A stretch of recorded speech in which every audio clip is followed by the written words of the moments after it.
the simply lovely in the car. Like, I mean, if there were hilarious. 2 words that could basically ruin everything for people, I mean, the most triggering words in F1 Twitter is simply lovely. Hello, everyone. Welcome to the Blatantly Biased Racing Podcast.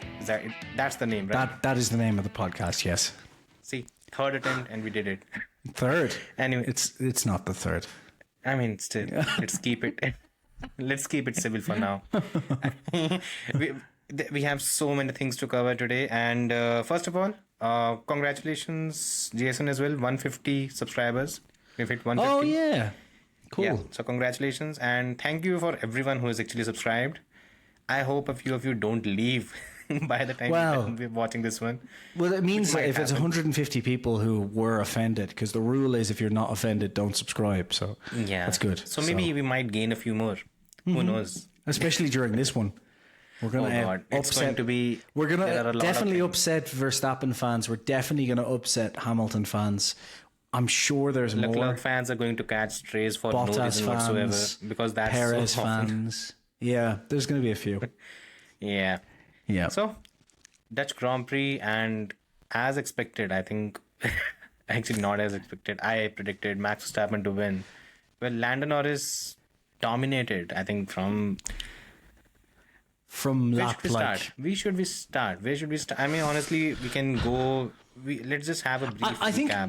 I think we need to just talk about the race and then about kind of the McLaren hopes, because I do think everyone's getting a little bit overexcited. There's I still think so too. there's still some problems here to talk about. Yeah. But Yeah. So let's just start first with the race recap and a brief. I think it was Lando Norris on pole position by around 3.5 tenths from Max Verstappen. a big margin. Stunning. Yeah. Stunning. And just to make the point even more clearer, he was around half a second quicker than Oscar Piastri. And Oscar Piastri is not no Sergio slouch. Perez. Yeah. He's a Precisely. quick driver. Bloody quick driver. Maybe a world champion in the future. I think so. And then, And from that point onwards, start of the race, as expected by far too many people, Max Verstappen got the jump. By I me think, as well. 12th. Yeah. Sorry? I was expecting there to, because I knew he'd go away and that would be the key concern, but Yeah. I had a feeling me as well. there's more to it than just the mental thing. I think it's a combination. It's a combination of driver and car. We'll talk about it in depth in a minute, I think. Yeah. And I think it was around lap 12 or 13 where Lando Norris finally got the jump on Max. And from that point onwards, there was no looking back. Max made a mistake in sector 2, I think, which is rare for Max to make a mistake. He did it on the previous lap as well. And then when finally Lando got the Which jump. part was it? Was it understeering wide? I can't remember. I don't think I actually saw it. It wasn't in the live coverage. I saw it on the lap prior, but on the lap when he overtook, I was a bit surprised.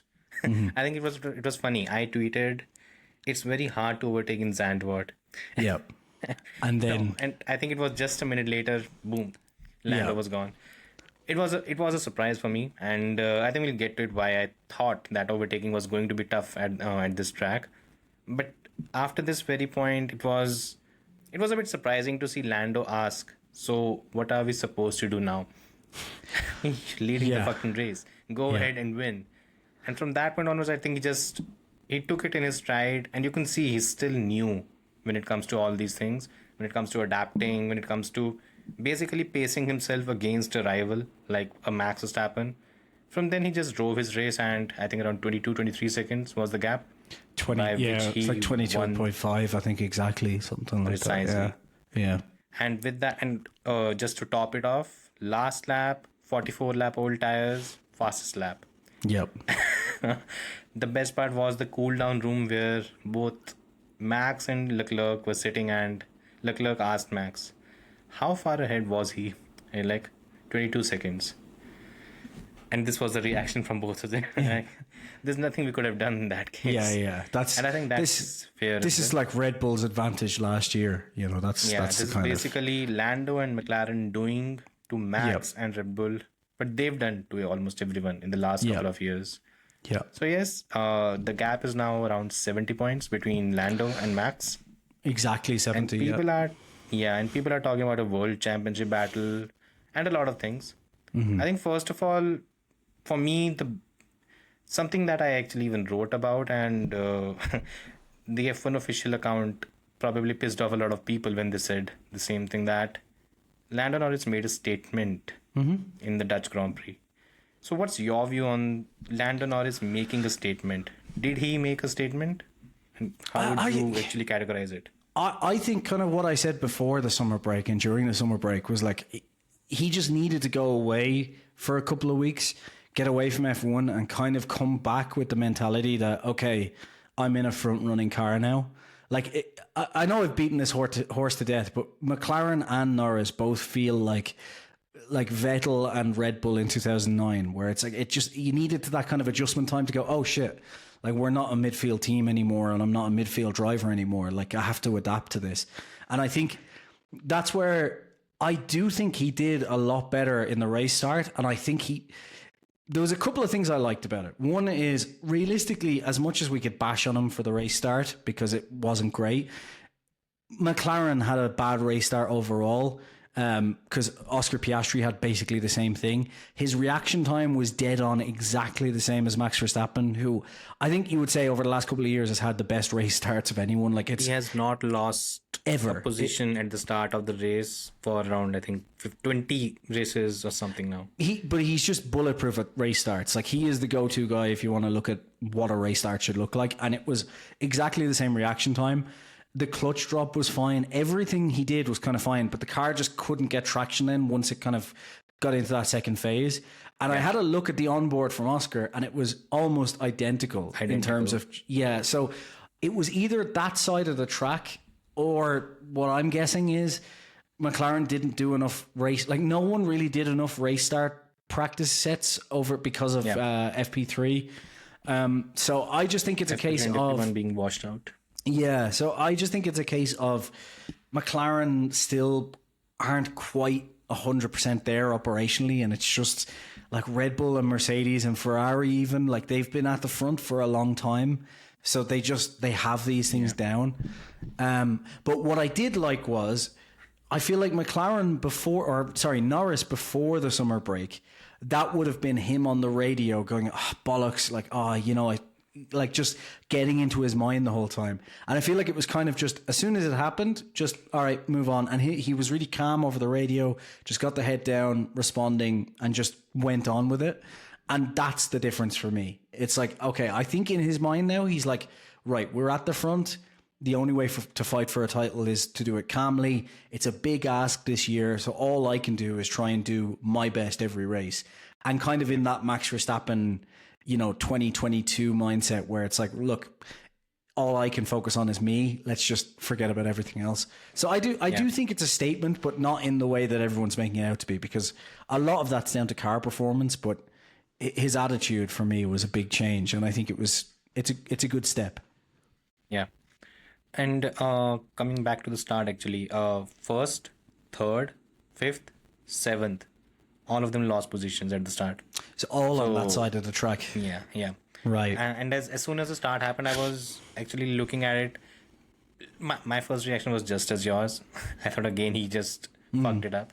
But apparently that was not the case. It was something which is a bit weird. We haven't seen something like this in the last couple of years, that all of a sudden the even side, the even starting grid, it suddenly becomes a better place to start.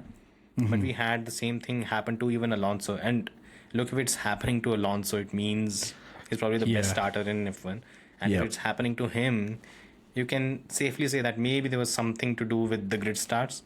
Because it's not only McLaren's, it's also the Red Bull of Sergio Perez and the Aston Martin of Fernando Alonso. So that's... maybe that played a role. The thing I think a lot of like maybe more casual or non-technical F1 fans aren't aware of as well is that, like, the teams specifically set up the cars for a predicted grip setting on that track. So they set it up because, like, these are kind of somewhat automatic gearboxes. Like, the driver obviously changes gear, but a lot of it is about the clutch and gearbox settings. Even the bike points are set up now. Exactly. You don't really have too many. There aren't as many modifications or something that are basically the driver is not making as much of a difference as it used to be the case. So the driver's reaction time and gear changes are important, and the amount of throttle they put in obviously is important, but all of it's kind of mapped out. And if something changes in the grip, then the car's mapping is not going to work. And like the thing about a race start is it's not like, you know, making a fumble on a gear change coming through a corner. Like it's a really split second. Like it's 5 seconds from 0 to 200, you know, that's how big, like 5 seconds they go from 0 to 200 kilometers an hour going down to that first straight. So it's like these are very, very quick changes. So I think people will just immediately, as a casual fan, be like, oh, Norris screwed up there. And it's like, well, it's not quite that simple. It's more than that. Yeah. It's more than that. If Oscar had a better start, then you could say, okay, Norris is still a bit weak. But I think we need 1 or 2 more races to see. Yeah. Like if at Monza exactly. I mean, when there are 4 different cars on the same side and they have the same issue. So maybe, again, we need a lot bigger sample space to actually, you know, make a call. It's the same as a championship. You know, all this championship excitement, we need 2 or 3 more races before we really kind of, you know, before we make major judgments. And I think for me, it's not, I think I agree with you on the fact that it's not making a statement in the sense that maybe the F1 official account is talking about, but there is one way he actually made a statement. He went into the summer break pretty much proclaiming that I'm not driving at the level of a world champion. That was his statement. Yeah. He's come back dumping 5/10 on Oscar Piastri. I think for me, the best judge has always been how you're comparing to your teammate. Yeah, always. Precisely. Yeah. And on one side, we can say that Oscar had a shitty weekend. On the other side, you can say that Lando was supreme. If it was not, Lando made the difference. I mean, if it was, and you know, a lot of people have said that even a duck could win the race in that McLaren. Well, Oscar Piastri didn't. Yeah. Oscar Piastri could not even finish on the podium. So maybe driver deserves some level of credit on that part. And I think one major thing that stands out is Lando Norris overtook Max Verstappen, who is probably one of the hardest drivers to overtake, in the second fastest car on the grid. Yeah. Oscar Piastri could not overtake a George Russell in the first stint and a Charles Leclerc in the second stint. And that should tell you everything about the kind of excellence that Lando showed this weekend. That's what I'm saying is the difference, because I think that pre-summer break, Lando would have got bogged down in that race start. He would have been talking on the radio more. He would have been, you know, but he was just clinical the whole way. And like Max made a couple of mistakes. Like that's tells you everything you need to know about the pressure Max was under, because Max doesn't make mistakes. Like he just, you know, and one thing I will say, I always do have to point out, and this is proof of it, I think, constantly people talk on Twitter about, oh, that driver constantly makes mistakes and so on. But Max there is proof that drivers will make more mistakes when the car is on the edge. And Max has to drive on the edge now, so mistakes will be more common. So that is something to keep in mind. Like it's not that Max is like going to now be under pressure and make a load of mistakes, but it's like the norm. If you're on the edge the whole time, mistakes are going to happen. And that's where I think Norris was impressive to me. He just kind of got his head down and just put Max under pressure to the point where Max made mistakes. And that's a world championship driver. You just get in behind them, you sniff up behind them, you just keep pushing, and you're like, you will, like, you know, I will either pass you or you'll make a mistake and I'll pass you. And it's just... And the biggest thing is he had the confidence that he had he had spare pace with him, that if it's not on this lap or the next lap or on the other lap, he'll get it done. He didn't at the start as well. There was a point where he kind of went up the inside, and even then he kind of backed out and was like, okay, I'll chase him down. And that was a different Lando as well, because Lando in the past would just be like, no, I have to go here or I'll never get him. This Lando was like, no, I've got the pace. I'll sit back. I'll wait. And even when he was questioned that either, was it plan A, plan B, something like this, I said, don't worry, we have the pace. That was something that actually came out from him. And he was very assured this weekend. And that is a very different Lando. And look, you have to contrast it with Oscar Piastri, because Oscar Piastri is not a dumb driver. No. But again, you know, something I actually wanted to touch on. There are already 15 races done this season. Can you name me 5 races where Oscar Piastri has outpaced Lando Norris this season? 5? No. Like, even at Hungary where he won, like Norris was still, I would say, overall in that race, the faster driver. Mainly because Oscar was still kind of struggling with tire wear and he had that off because of it. But yeah, like over the course of this whole season, Norris, the thing is, Norris has been the better driver over the whole season. The reason why I actually asked this question is because, in my view, this season, when I do the driver ratings and you accumulate the entire thing, it's Max Verstappen, Lando Norris, Charles Leclerc. These are your top 3 drivers in F1 right now in 2024. And when you raise this point, there are a lot of people who are like, he makes a lot of mistakes. And to an extent, it's correct. Lando has made quite a few mistakes. But the thing is, we tend to forget the kind of mistakes almost every other driver at this level is making. Even Max is making a lot of mistakes this season.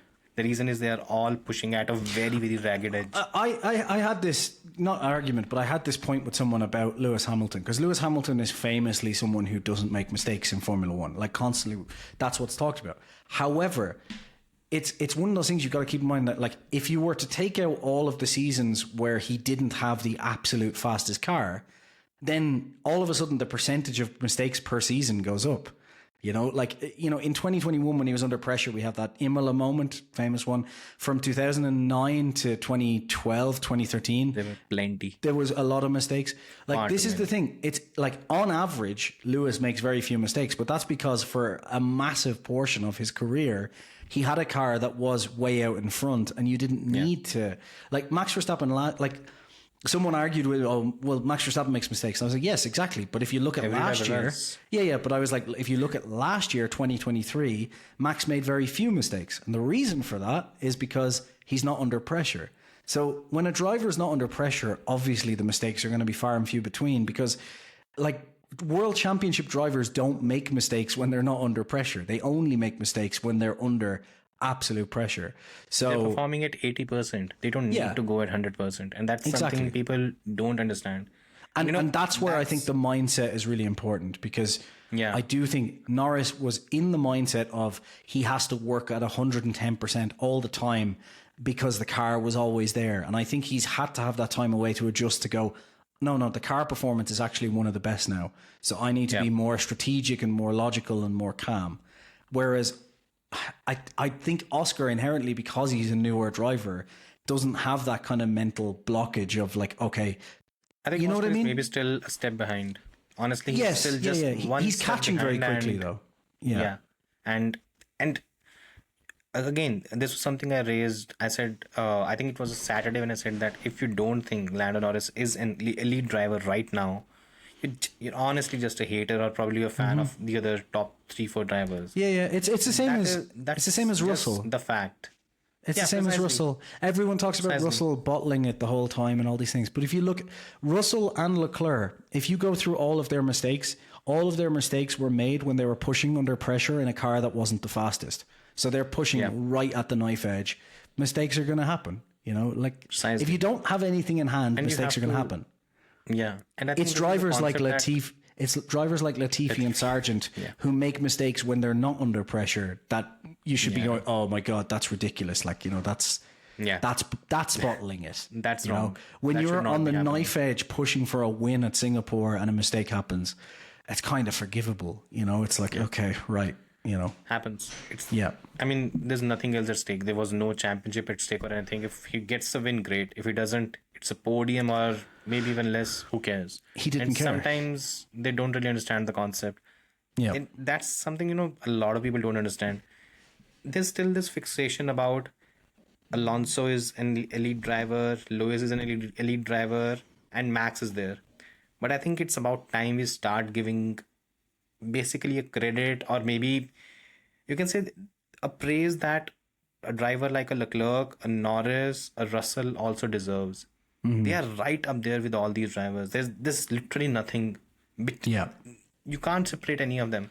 And if in the since 2021, if you're telling me that Lando Norris has not been one of the top 4 or 5 drivers in Formula One consistently, then you're not watching the sport.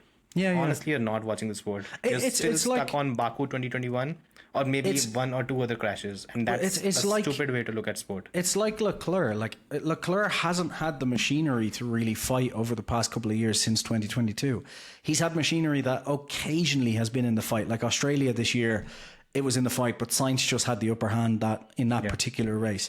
But like, this is the problem: is people just basically go, "Oh well, you know, how many races has he won over the past?" And you're like, yeah, but those statistics don't make sense when you don't have them in the context of where the car was in comparison to everywhere else. You know, like, it's like, oh, how many wins has he bottled? And it's like, well, I mean, if we look at Norris, how many wins has he bottled this year? I'd say probably 2. Here's the thing. Maybe? Yeah. Total, there have 5 races which Lando Norris could have won.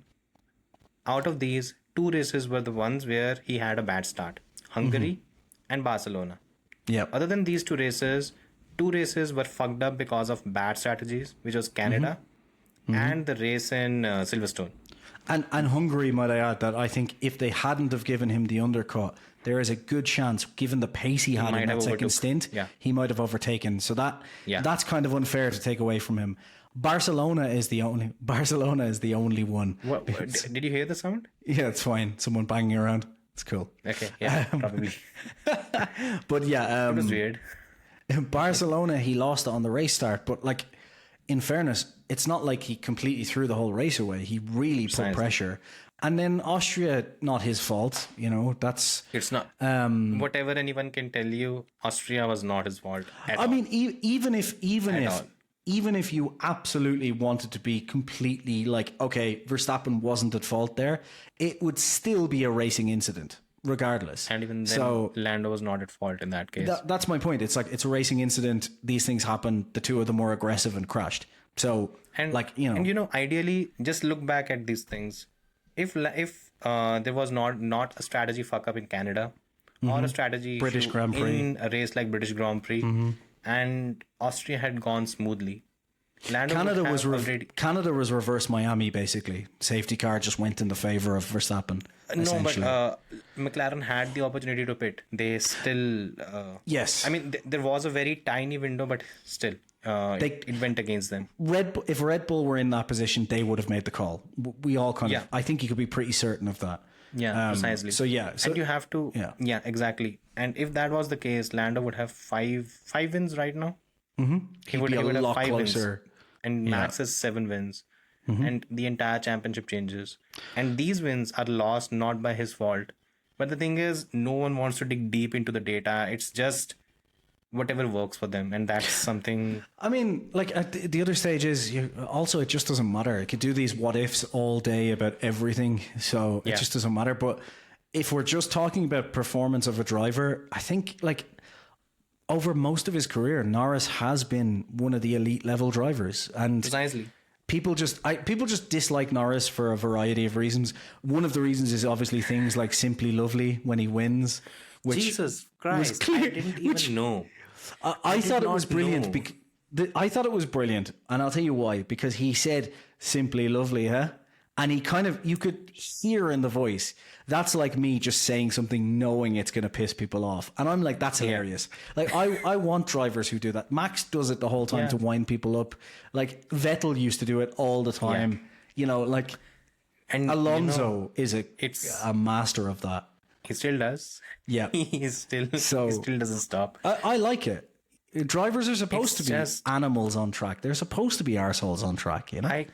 But the best part is, I don't think Max would mind even one bit. Max didn't care. It the was fans, however, a lot of Verstappen fans got annoyed about it, but Max himself lost their shit. I mean, to put it in mind, they lost their shit. Yeah. I mean, anyways, that's a different story. The thing is, at this stage, okay. By the way, we'll get to that at the end with the blatantly biased tweets, anyway. Precisely. Stay tuned for that. It's going to be hilarious this time around. We pissed off Hamilton fans the last time. This is going to be one that I think is going to annoy. And apparently there was one guy who actually commented, right? When are you going to do it for the Verstappen fans? Yeah, well, here you go. Or something. Yeah. Congratulations, buddy. If only you waited long enough. Yeah. Just switching gears a bit. McLaren. I mean, what the hell is going on with that team? Again, this... the only example that sticks out to mind is just Red Bull 2009, but it's kind of worse, if I'm honest. It's not even like Red Bull were better, but it is kind of that, like, they still don't feel like is not the same. I no, mean, it doesn't feel like a championship winning team still, does it? It doesn't, like, because it's not even like the car is a championship winning car. The drivers are both the drivers. I think still in the not say the car is a championship winning car. I'd still not say that. Well, okay, it's a championship contending car. Let's put it that way, because we haven't seen it at, we need to see some more tracks, but like. Yeah. It's a championship capable car, I think. In the first 15 races, yeah. For half of that, yeah.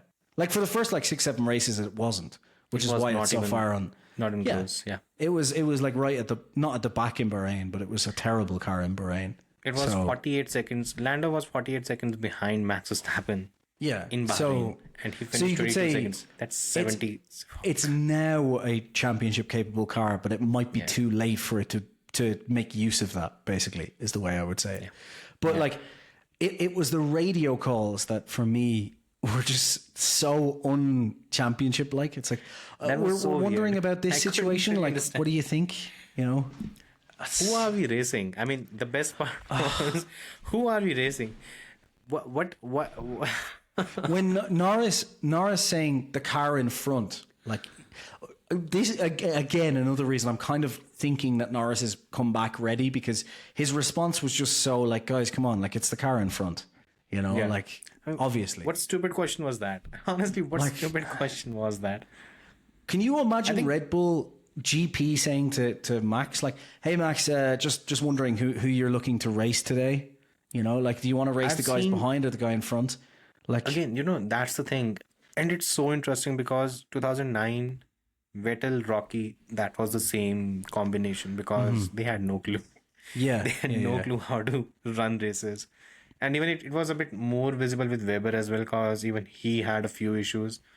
I think I remember his race win in, was it Nürburgring? The first time he won, and he had shit ton of issues. He had a crash, he had a drive-through, and even then he went on to win. But throughout the time, the animated team radios were hilarious too. Yeah. Here, because they are still not able to decipher how to actually map everything out. Yeah. It's so obvious. It's just it's midfield thinking still. That's the problem. It's like a midfield team with a winning car, and it's just like, I don't know. I still think back to, like, I think Hungary again, like, that was just prime example of the team should have absolutely taken responsibility there and said, look, after Piastri went off and lost basically that undercut buffer, they should have said to Oscar, okay, you're coming in first now to give you the undercut. Or when they made the mistake, even then they should have come on the radio and said, Piastri, I'm sorry, we've lost this one for you. If you can catch Norris, we'll invert, but you're going to have to catch him first. Like, it should not have been put on Norris's shoulders there to do that. So, like, I think Norris in that case made the right decision, but it feels like they haven't changed from that.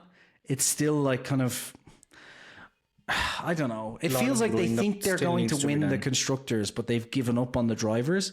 And Not if you hear Andrea Stella talk about things. Andrea Stella said he could win the last 9 races of the season, like Vettel in 2013.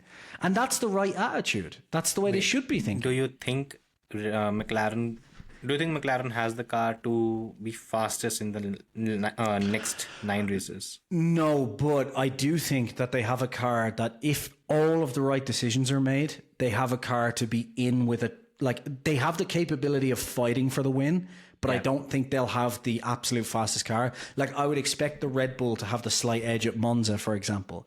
But it's also a situation where... Yeah, the Ferrari could be there as well, because at Spa it was pretty good. Mercedes could be there as well at Monza. Needs to see that.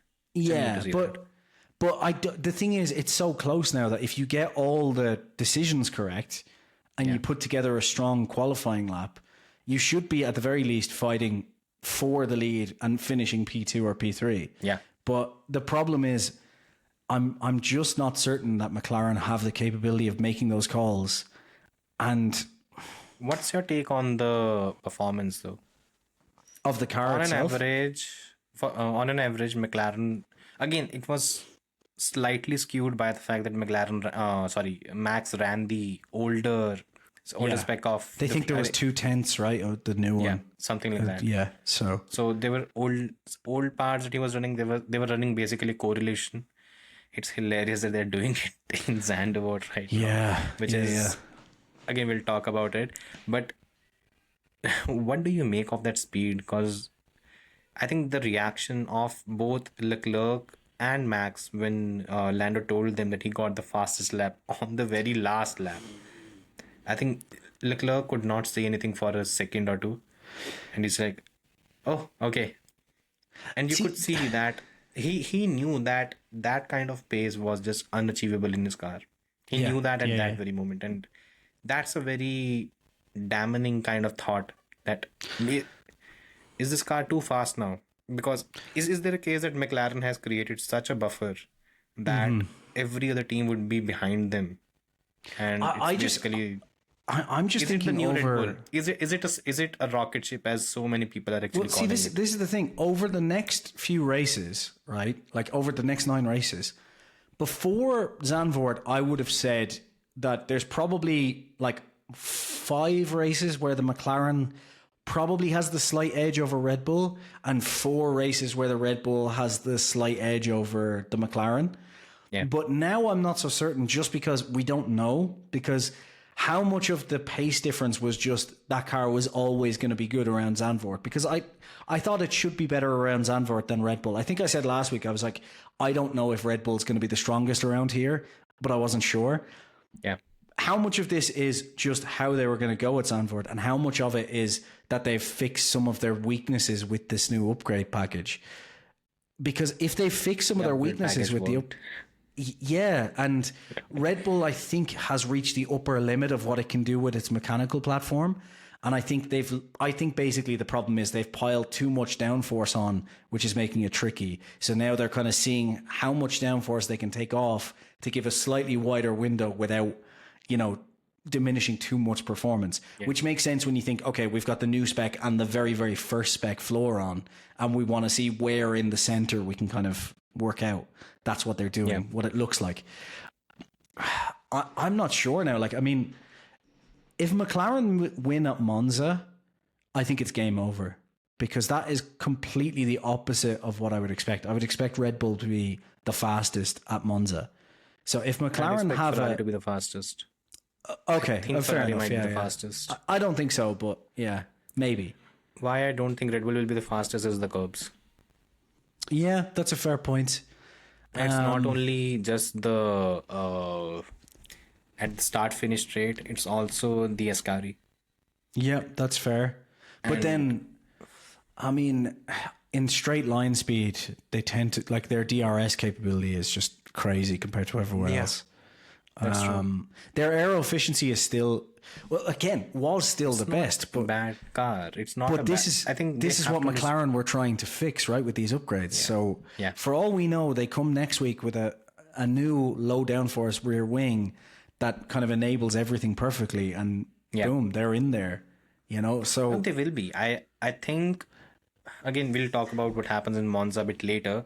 But Yeah. I don't think McLaren is going to be out of the picture now. I think what has happened is, with this recent upgrade, McLaren is basically firmly positioned as the fastest car on the grid. How much of a gap there would be is something that's going to be a very critical thing. And also there's one thing. I'll ask you a simple question. If McLaren get all of the strategy calls and their race starts correct over the next 9 races, do you think there's any tracks where they won't be the fastest? You just think Monza or anywhere? Baku and Monza? Singapore. I think you don't think they'll be the fastest in Singapore? You think it's going to be Ferrari? Okay, interesting. Just because of the when they come out of the corners, they're very quick, right? So the slow corners enter and That exit. too, and the Leclerc factor. That's true, Singapore and Baku are Leclerc tracks, and he's done very well on those. Yeah. Again, it could be. You won't have any team with the outright fastest car. It would be very close. That's what I expect. Again, the whole thing that has I think there's also one thing which everyone is missing. So hold on, just to point out here, if Ferrari wins Singapore and Monza, right, I would be more inclined to say in that situation, then a title fight could very well be on here, because I'm thinking Singapore and Austin are going to be a disaster for the Red Bull. Those two tracks in specific. I'm not sure how good Monza is going to be either, because Red Bull is in a very, very precarious position. And I think, it's perfect time to actually switch gears on this thing. The championship fight, there are 70 points between Max and Lando Norris. Leclerc is a bit far, and I don't think he'll be a factor in this. It's too much, I think. It's Ferrari, bad enough basically. with Norris, but it's too much for Ferrari. Yeah, precisely. And again, Ferrari will do Ferrari things anyway. So when it comes to this situation, I think it's around 7.6 something points, 7.7 points per race is how they kind of calculated it. I think the bigger problem here is, I don't think Red Bull will be fourth fastest in Singapore. I have zero doubts about it. Easily. The curbs, they're going to fuck them up bad. And the other thing is, like Austin, the uneven track as well. Like, they struggled at the uneven track in Austin even in 2023. So for both of those tracks, I would not be surprised if they're like struggling to get like a fucking 6th or 7th position, like. How many points do you get for a P5? 10, right? I think, off the top of my head. A win gives you 25 plus maybe one for bonus point. That's a 16 point difference. If there are two races with 16-point difference for Lando and Max, that the gap is reduced to 38 points. Yep. Do we have a championship fight on our hands? At the moment, no, because I still don't think McLaren could, like. The problem I have, here's the simple problem. I think if McLaren operates at a perfect level, right? Because I think Norris has mentally come back and is ready to kind of fight for a championship. I personally think that, but then again, I've rated him highly for a long time, so maybe I'm biased there, but I think he's kind of getting rid of those last issues. Yeah. I think he doesn't even need to win every race, but I think he needs to win like 5 of them, maybe 6 of them, and then have a situation where if, for example, Ferrari win at Monza, he's second, like he's in second place. And then at tracks like Singapore and Austin, Red Bull would need to have an absolute disaster and finish like, 7th or 8th or something like that, really down the order, which could happen given how every race goes on very smoothly. What if there's a scenario? By the way, Max Verstappen, the last time, I can't remember the last time Max had a smooth Singapore Grand Prix. That's the thing. He's had some Max could DNF at that Grand Prix. There could be a DNF. Imagine if that happens. And imagine if that happens. If that happens, one DNF away from losing the championship. If that happens, right? Bearing in mind that because of Monaco and the Leclerc factor, I know you're saying Ferrari win. But with these upgrades, if they keep bringing upgrades to kind of just dial out some of those small issues, the McLaren wasn't far off the Ferrari in Monaco. So it's not, there's a good chance that Ferrari could be Ferrari there. McLaren could just be building that momentum. If he has a DNF there and Norris wins, that's a huge swing out of 70 points. That's bringing you down to 45 immediately. And then you've got a proper title fight on, because like Austin will probably be a good race for McLaren and a bad race for Red Bull, I think. Just because I'm just basing that on the fact that I think so too. The RB19 struggled at Austin. So I would imagine the RB20 will struggle even more, Yeah. Not that it's a worse car, it's just everyone's closer. All-rounded car right now. Yeah. What worries me about Ferrari and Mercedes, like coming down the straight in Zandvoort, both of those cars were still kind of bouncing. And then you see the McLaren come down the straight and it's just smooth. Not moving. I think McLaren have cracked this with the suspension. And I think even Red Bull need to fix it. That everyone would be scared about is McLaren is bringing another upgrade package in I think 3 to 4 races. Yeah. just shut the season down. I think McLaren basically know that 2026 is a toss-up, and I think they're probably, unlike Red Bull and say Mercedes, they're probably going to upgrade the whole way through 2025 and just say, look, 2026 is a toss-up, so let's put some more into this than the other teams are. Look, don't you think it entirely depends on the start of 2025? It depends on if Red Bull can McLaren fix their suspension, for example. It has right now. This car, it smashed the field with Lando behind it. If they have that kind of car next season at Bahrain, I think they take the title. They win the title quite easily. It won't even be a fight. It'll just be a question of which of the two drivers. Yeah. It just comes down to that. Oh, God. Well, or it could end in a Kimi Räikkönen situation where the two drivers take so many points off each other that someone behind, like Russell in a Mercedes or Verstappen in a Red Bull, is just close enough that they kind of eke that out through the whole season. Could have that again. Yeah. I think what it has done is the entire race weekend design, what it has brought back the memories of 2013, if you remember. By the time 2013 ended, we had McLaren, sort of Ferrari as well, and Red Bull. They were neck and neck in terms of performance in 2012. Yeah. As soon as 2013 came, you knew that Red Bull had the fastest car. It was limited by the tires. Yeah. As soon as the tires were sorted, Vettel just Yeah. I think McLaren does not find that silver bullet or something that and we end up seeing the similar thing where 2025 starts and the battle is between Oscar and Lando, because that would be a bit disappointing. It will be, because we're all expecting a banger. The concern for me at the minute is that I think Red Bull can fix their issues because they understand them. I think they're limited by their mechanical platform, and I think they have enough understanding that they can probably fix that over the winter. The question is... I had a chat with Mark Hughes about it on Twitter only. So according to him, this can be fixed. It's not something as drastic as maybe other stuff. And for the next season's car, again, it's his view. Right or wrong, who knows? Yeah. But according to him, this can be done. Yeah. So, I think that Red Bull is... The thing is, Red Bull is close enough that I think over the winter they'll be able to fix it. I think right now you're going to see a few kind of Hail Marys from Red Bull this year, and I'm going to see a lot of fans thinking, oh, Red Bull's screwed now, Newey's left, they don't know what they're doing. And I think the reality is just they got to the limit of what that suspension can hold in terms of aero performance, which is why they're having problems with curbs and with undulation and all these different things. And essentially they know now that they're going to have to change the suspension setup of the mechanical platform, and that basically what they're doing in the interim is trying to just find that sweet spot where they can stick with McLaren and not have this issue that they've been having. So the worry I have for 2025 is more that Mercedes, kind of as I've been saying, I was like, let's wait and see about this false dawn, because I'm like, Mercedes still like a bit of it this time around. It's just Mercedes like Ferrari. It's like the car is good, clearly, and it's in that mix on certain weekends, but it's inconsistent. So that it's not where the McLaren and the Red Bull are generally good at every track, bar one or two, as we discussed for Red Bull. They're good at the majority of tracks. That is still yet to be seen for Mercedes. Mercedes could easily have a drop off like Ferrari for a few races, so it's just not good everywhere. Yeah, I think it actually talking about Red Bull, and it doesn't help that Mercedes as well have a that's going on right now.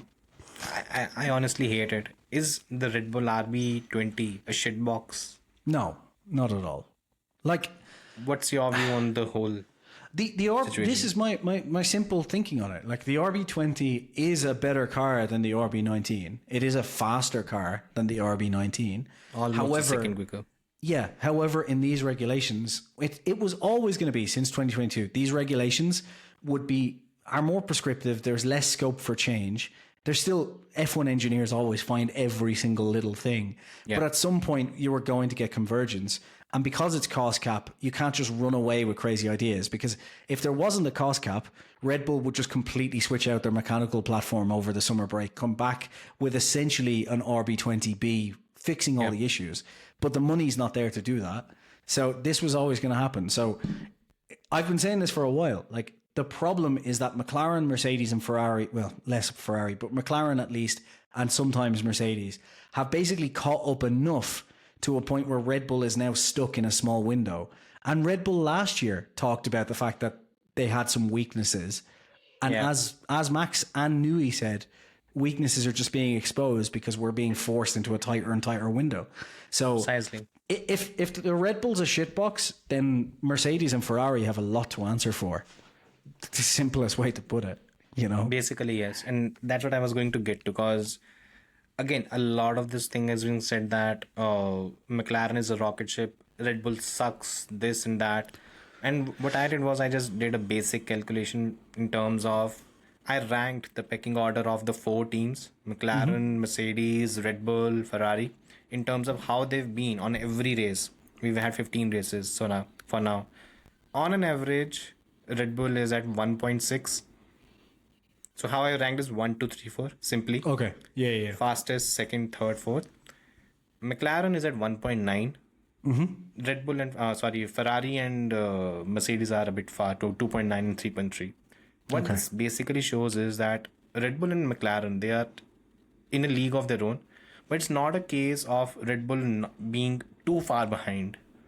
It's just not that. At worst, Red Bull is the second fastest car in Formula 1 right now, which is, it's not ideal. And of course, it should be criticized because where Red Bull was at the start of the season and where they are right now, their questions need to be asked.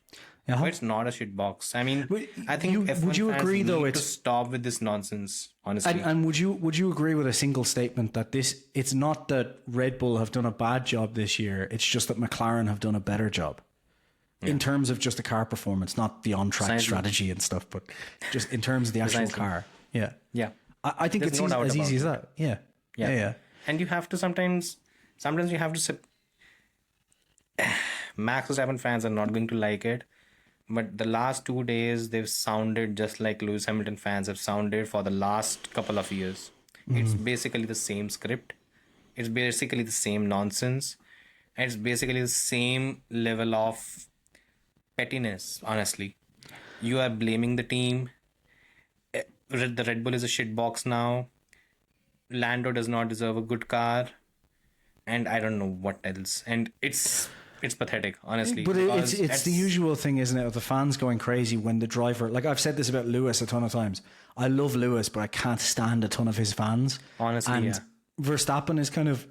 There's some similar irkings as well, because, like, Verstappen himself has kind of just casually this weekend being like, it's just where the car is. Like, he's not getting pissed off at his home Grand Prix. I think the Max Verstappen fans can learn something from Max. You know what he said? He was questioned this thing in the press conference and he had a very simple thing to say. He said, this is Formula 1. Sometimes you're going to have phases where you're going to be dominant. And then there are going to be phases when you are not at the best level. Yeah. At that very point, you have to just keep on improving. And that's what we are trying to do right now. Yeah. And it's as simple as that. It's not about blaming the team. It's not about... Seriously, just... They are not stupid. You have to understand this thing that McLaren, Ferrari, Mercedes, they are not dummies. Yeah. Whatever goes up must come down. It's just... Everything I said about Norris needing that break to reassess and get used to this new situation, I think is also valid about Verstappen, because he came back this weekend, and I think if this was like, if this was around the same time as Hungary, I would imagine he would be getting very, very, very annoyed. But I think he's realized, okay, I'm not going to win every race. It's going to be tough. I'm going to push for that. But if there's a situation where I'm not winning, it's damage limitation time. And I'm just going to make sure that if I'm not winning, I am as close as possible. And that's what it seemed like. It was kind of as soon as Norris passed, he didn't try and do some crazy lunge or jump in his way or brake test him. He just you didn't see any team radios where he was whining, shouting, being a petulant child, honestly, which he was in Hungary. No, he just head down. Yep, just head down and was like, okay, if I can't get first, I'll get second. and I'll lose as few points as possible. Yeah. Like, I think Max has come back now and said, right, this car has its limitations. I'm going to win everywhere I can, but in the meantime, I can keep this championship if I just get my head down and just minimize damages. Yeah. And if Max minimizes damages for the rest of the season, he wins the championship. Yeah. So, and he wins a few races as well. Yeah. I won't be surprised if he does that. But like, it's just you have to. People complaining about Norris, you know, and about McLaren and stuff. It's like, just, you know, I've seen Apparently lots of McLaren stuff. is illegal now, and that was. I mean, that's basically showing that McLaren has finally made it in Formula 1. Yeah. Because I think it's been since 1998 a McLaren has not been called illegal. I'm sorry, No. 2007. Yeah. Yeah. When it was illegal. Yeah. It was actually illegal. But no, you're right. Like, this happens all the time. When Ferrari was winning in the early 2000s, it was Ferrari accused of cheating. Red Bull, Mercedes was the famous mafia. You know, it was like So it's Ferrari international assistance, mafia. Then you have Red Bull cheats, Red Bull which isn't very. yeah. It's just Red Bull cheats. It's like, come on, do better. Surely there's a better name for it. Someone can think of. This happens all the time, and to be honest, I say it all the time. If any team was going to cheat, it's going to be Ferrari. One, because they were the last team. Well, they can. They've got veto power, so they can do what the fuck they want. They're the only team that has veto power. And then on top of that, in 2019, they got caught doing something, and there was a sealed settlement and $100 million fine. You know, Thank you, Jean Todt. Yes. I mean, yes. former Ferrari guy. Funny. Yeah. Funny how it works out, isn't it? Yeah. It's hilarious. So, like, the FIA hate all of the teams. So Red Bull are not. If Red Bull were the other thing, it was like this brake thing, and like everyone was going crazy about the brakes for Red Bull. Yeah. And like, the thing is, if any of the teams actually saw any of this footage and thought there was any credibility to it, they would be all over it. It would be everywhere.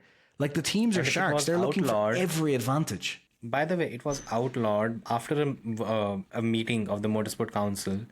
Then any team would have leaked it. I mean, how quickly was the cost cap thing leaked when Red Bull breached the cost cap? Red Bull was denying it while the other teams were already leaking it. Yeah. Like, you know, this, in Formula One, this is... Toto said it's an open secret. Yeah. Like, I mean, mate. Renault pushing for the brake copying issue with the Mercedes... pink Mercedes of Racing Point, like that was for 4th position in the title or something. Yeah, and they literally were like, we will take this to court and we want these points taken off. And these teams don't leave a stone unturned. So if anyone thinks that, Peter Windsor said something on Twitter, so it must be true, you're like, first of all, if it was true, Mercedes and McLaren would be out there all day talking about it. And second of all, Peter Windsor can't even get a car to drive on a Formula One track. So let's calm down a little bit here. All right? I don't know how well USF... Yeah, look, I think Peter Windsor is, you know, seems like a lovely guy, but I mean, he's about as reliable as USF1 is. So let's calm down a bit here. That's saying something. Yeah, so I don't think McLaren's cheating or Red Bull's cheating, to be honest, because they get caught every time. They get caught. I agree. And just to cap it off, again, it was something of a discourse, and a lot of people are actually starting to do that. Should Christian Horner be fired, and should he be held responsible for where Red Bull is right now? See, I can understand the optics of how it looks. But like, I think this is really overblown. Like, I think I said this last time. Even if none of the kind of, you know, Horner Fingergate happened at the start of this year with WhatsApp, right? If none of that happened, I think a lot of the stuff that's gone on since still takes place. Like, Newey probably would have stuck around till the end of 2025, early 2026, but Newey was kind of already moving further and further away from F1. So Vache and Balbo were kind of the main guys. First of all, assuming that Newey just, you know, swings a magic wand and dramatically car improves, you have to stop.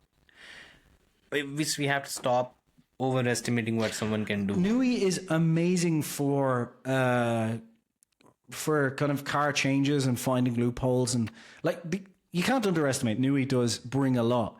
But Newey himself at the start of the season said were reaching the limits of these regulations. He knew this was going to happen. Like, he was aware. He said at the end of last year, next year won't be as easy. Like, this was on the cards. So I think even without all of the problems internally, like the kind of fight internally, look, Nui probably is a huge loss for them going into 2026, because that is the ideal time when you want someone like Nui, because he'll find those little pieces of magic dust around. But Vache and Balbo are the guys who've been building these cars since 2018. So it's not like those guys just, overnight he left. The other thing is Jonathan Wheatley. As I've said, that was going to happen anyway at some point, because he had nowhere else to go. He had nowhere else to go. He couldn't go up, because going up means he takes Horner's job. So that wasn't going to happen. And unless Horner moves into a CEO position and stops basically handling the team, it's not going to happen. So where I blame Horner realistically is for the driver decisions. And I mean, that doesn't make a difference with the car. No, it doesn't. And then on top of that as well, like, part of that is Helmut Marko's problem as well, because they've just been really scattershot with young drivers recently. So here's the bottom line of it is, if you kick Horner out, you're basically consigning the team to being shit for the next 10 years. If you keep Horner around, you've got a 50-50, maybe 40-60 chance that he can kind of pull things back in 2026 and 27, because I think there will be a drop-off. I think there's just too much that Red Bull needs to do now. Yeah. But that happens all the time. Mercedes drops off, it takes time to come back. Red Bull dropped off, it takes time to come back. Ferrari drop off, they never come back. So it just, this happens. I think if Horner goes, you know what you're going to have? You're going to have board oversight.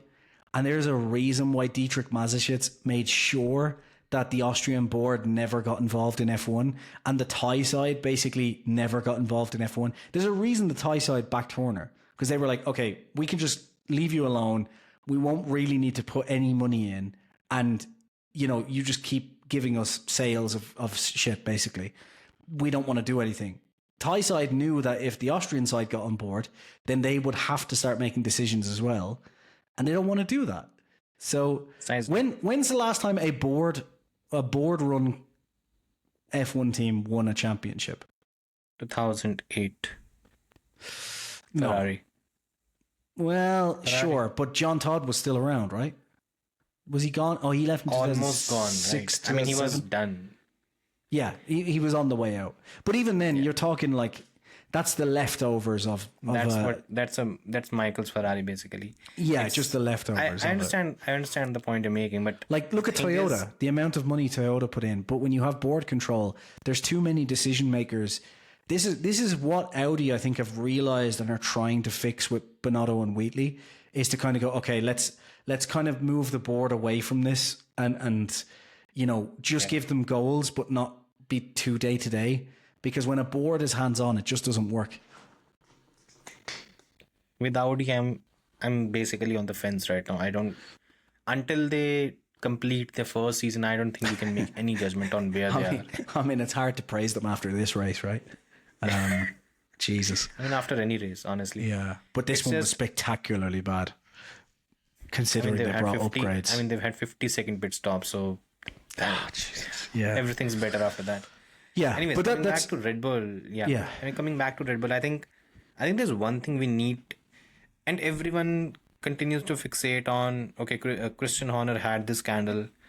I think Christian Horner had this scandal, but there was another thing that was happening during the first few months of 2024, and that was the fact that the entire Red Bull went through an internal political turmoil. There was a clear coup to actually get rid of Horner, and again, everyone has their own views. Jos Verstappen and Helmut Marko were involved. There's no doubt about it. And even every time Jos opens his mouth, you can just see the salt pouring out of his face, because he's pissed off. He's pissed off that the entire shindig he went through. The Dutch publication, is basically in his back pocket.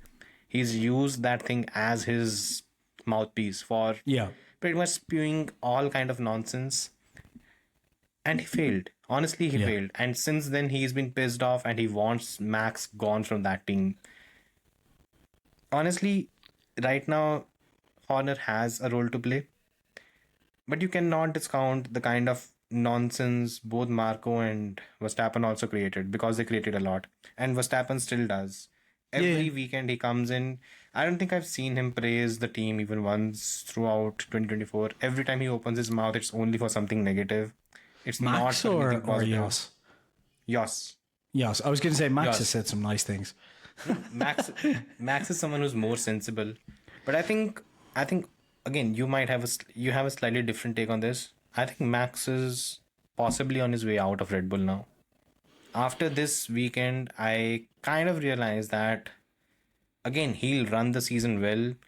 He has accepted the reality of Red Bull. That is that it's not the fastest car anymore. Yeah. At the same time, the conversations that were there, Toto Wolff openly talked about the fact that Max Verstappen's team and Mercedes met together during the summer break. Yeah. Then Max was questioned about the fact that if he met Toto or not, and he kind of brushed aside the question by just saying that he doesn't remember. Yeah, he didn't he was actually say no, did he? He said like I don't Precisely. remember. Yeah. And then he was asked, "Do you think Toto Wolff needs to stop this entire public pursuit of yours?" Max didn't say no. Yeah. He said Yeah. he can do whatever he wants. Yes. He's been very transparent about his team, and when he said this thing that he's been very transparent about the team and the driver lineup, it was at that point I kind of realized that 2026.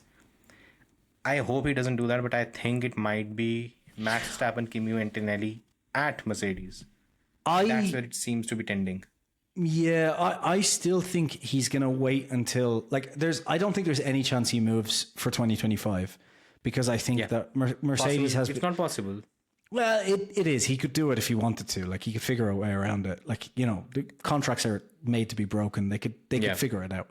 But I just think he will look at Mercedes this year and think this has been a little inconsistent. So the chance of me winning at Mercedes is this at best the same. At worst, it's worse than it would be at Red Bull because at least we kind of know what the issues are and we can fix them. Mercedes keep saying we know what the issues are and then they have an uptick for a while and then a downtick and then, so I think he looks at that and says, let me see. But I think it would be smart of him. He's tending to a move. I think he's going to move outside of Red Bull. Yes, I think he's looking at the rest of the teams. I think Mercedes has been the most vocal, but I'm sure he's talked to Aston. I'm sure he's probably talked to Audi as well because Wheatley's gone there. I'm sure he's not going to actually consider that, but it would be very weird if the team didn't at least have some talks, look at the engine, figure out what's going on, because it could be a blinder, to who knows. We all kind of expect it not to be, but it could be. I think he's basically figuring out, okay, where could he go to in 2026? If that way, if Red Bull falls off the table completely in 2025, like if he loses the championship next year, I think he's out the door. Like I think that's it. Like he's gone. And the reason I think that is he was asked over the weekend, 200 races, do you see yourself here in another 200? And he said no. He said we're past the halfway mark. And I think we've talked about this. Verstappen just wants to win. He doesn't care about money. He's got enough. He just wants to win. So I think right now he just knows that Red Bull probably won't be the best team in 2026. So let's see what will be and try and make a best guess on that. And also maybe just a new challenge as well. Maybe. I think I'm leaning more and more towards Verstappen doesn't care about challenges and he just wants to win, but maybe. My main worry is I think a move to Mercedes is just not what I think he should do. Aston, I think, is what he should do. But anyway, Aston is where he should go. It makes the most sense. Yeah. Ideally, yes. But I don't think a Verstappen wants to go to an Aston for one very simple reason, because when he sees a Lance Stroll in that car and he knows that this team is just not serious about things. And that's a fair assertion to make. Yeah, I mean, somewhere you have to. The flip side of that is if you've got front. The flip side of that is if he takes Alonso's seat, then he's the de facto number one, even with Lance Stroll there, because he'll beat Lance Stroll in every single race. You know, No, like that he will do. the team would literally have you to want- remove the rear wing to make Max lose to Lance Stroll. Like there'd be no way in hell. You know, That's fair. But would you want to be a part of a team like this, an operation that's not running at 100%? It's a big question. I would have said no, but given how close Max is to Honda, like if they sign Newey, I don't see that to being a major factor, honestly, because Honda yeah, is not. maybe, yeah, true. Honda is not a big player in Formula One. They can, whatever they have right now is because Which Red Bull engine was willing to gamble. Which engine will be closest to Mercedes? Do you think it's going to be Ferrari or Honda? I don't even know if Mercedes will be the fastest one. I think it might even be Ferrari. So you think it'd be Ferrari, but It could. do you think Honda will be there, or do you think? I won't be surprised if Red Bull powertrains actually pull it out. They are good. Because look, Yeah, Red Bull is a team that has not. Red Bull is not a team that fucks up too many things on except 2024. This time a championship battle. It's not a team that fucks up a lot of things. yeah. So I think I think it honestly it all comes down to the fact if, and maybe even Max is also looking at this thing, until and unless Max and honestly Christian Horner gets his house in order, it's not going to be pleasant next few weeks, because even this weekend I think Horner got pissed off at Natalie Pinkham for, I think she asked about. So I do think as well. People went hard on him, okay. but I think people think sometimes. What's your take on the whole thing? Let's just touch on for 5 minutes. Honestly, I just think like, I know it's a bit unprofessional or whatever, but I do think like, you know, you go into these conversations, right? And people ask you. Is it though? Well, I know people. I don't know. Maybe, you know what the thing is? It's kind of a double-edged sword, because people get annoyed when they just give the same talking points over and over again, and then when they speak their mind, they're like, "You shouldn't be saying that. That's really unprofessional." So I don't know. Like, you know what I mean? If I was in his situation, I think he got slammed because he was Christian Horner. Honestly, yeah, that's the only thing. But like, and Toto's done the exact same before. He's responded kind of similarly before when asked about, like, when they grind on about Hamilton or Russell, he has in the past been like, no, the car is where it's at, not the driver, you know, like push back big time. I think like if I was in Horner's position and I'm asked day after day after day after day after day after day about the same thing, eventually I would be like, listen, honestly, problem. You know what the problem was? It's like, who would you replace him with? You know who Natalie Pinkham's son's godfather is? No. Hedge a guess. Is it Jos Verstappen? That would have made sense, actually. Yeah. No. Who is it? Daniel Ricciardo. Oh, of course. Yeah. Okay. Yeah. So, And Natalie was the only person who was very vocal early in the season when Daniel was facing a lot of backlash, and she came out in support of him. Ideally, again, these are all reports and rumors. Daniel was actually asked by the team and informed that maybe the seat could be there, and then it went cold for some reason. And the way the question was posed to Horner, even it was a bit aggressive. And I can understand the fact that maybe Sergio should not be in that seat. But I find it hard to put either a Yuki Tsunoda or a Daniel Ricciardo. Both had a shit weekend in Zandvoort. One had a poor qualifying, one had a poor race. Yep. And somewhere you have to understand the position Red Bull is in right now. You can't just put any driver for the sake of putting in. You know, we could say Lawson, but then like Gasly and Albon are both very capable drivers, and both Gasly of them was the driver of the weekend, and both of them he had was made to look like nothing. Exactly. So like, you're putting someone into Red Bull alongside Verstappen. I do kind of like, I think Perez's time is up, but I also do kind of see where Horner's coming from, because he's between a rock and a hard place. Because if he puts Ricciardo up and Ricciardo fails, then he looks like an idiot. If he keeps Perez in and Perez fails, he looks like an idiot. If he moves Tsunoda up and Tsunoda fails, he looks like an idiot. And all of them kind of have a similar chance of performing. Trajectory. Like, I would say Yuki would do better, but then Yuki under pressure is a different Yuki than Yuki kind of embedded in the team. He was not that good this weekend either. He was Ricciardo has actually been 35 seconds behind Daniel 40 this weekend. Yeah. 40 seconds. Jesus. And so, part of that was, I think the strategy was off. I wasn't really paying close attention to it. It But seemed like it. I mean, I was trying to keep an eye on it. It seemed. But the point is, like, that means it can't like, be 40 seconds, basically. over the past 5 or 6 races, it's been pretty even between Ricciardo and Tsunoda, which means that, like, if you're going to choose between the two, then you're going to go with experience. Flip because a coin. Well, you're just going to go with basically experience. flipping a coin. You're going to say, give me Ricciardo because he's kind of a known quantity in a Red Bull, you know? And don't you think even if they put Daniel Ricciardo in that seat, he's not going. They are not going to face a backlash. They are. They are just stuck in a position where basically they're biding their time. They're trying to figure out the car and then maybe take it from there. Worrying part. I think. I sorry to cut across. I just think. I think sometimes people, including like journalists, you know, like I when I saw the question, I was like, it's a fair question. But at the same, it was kind of very like, it was kind of like to the point where even I was like, if I was in his position and I'm being asked this all day and then I get asked like that, I'd probably be like, what the fuck are you talking about? You know, like, because people are human and they forget this all the time. You know what? And you know what Horner actually said? Who would you put in that seat? Yeah.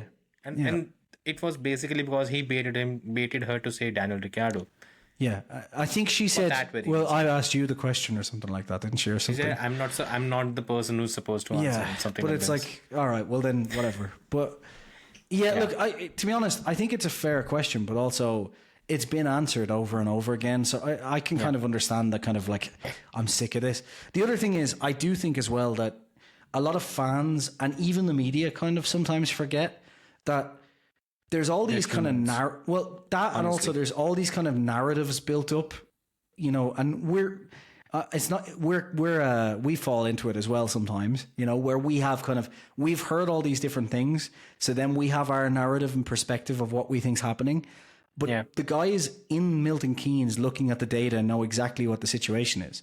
So there is a reason why they didn't just put Ricciardo in, and it's probably, if I had to stab at a guess, because it's a 50-50 toss-up of it'll save us or it won't. And to be honest with you, they've probably gone, right, if we put Ricciardo in, we're just as likely to lose the constructors.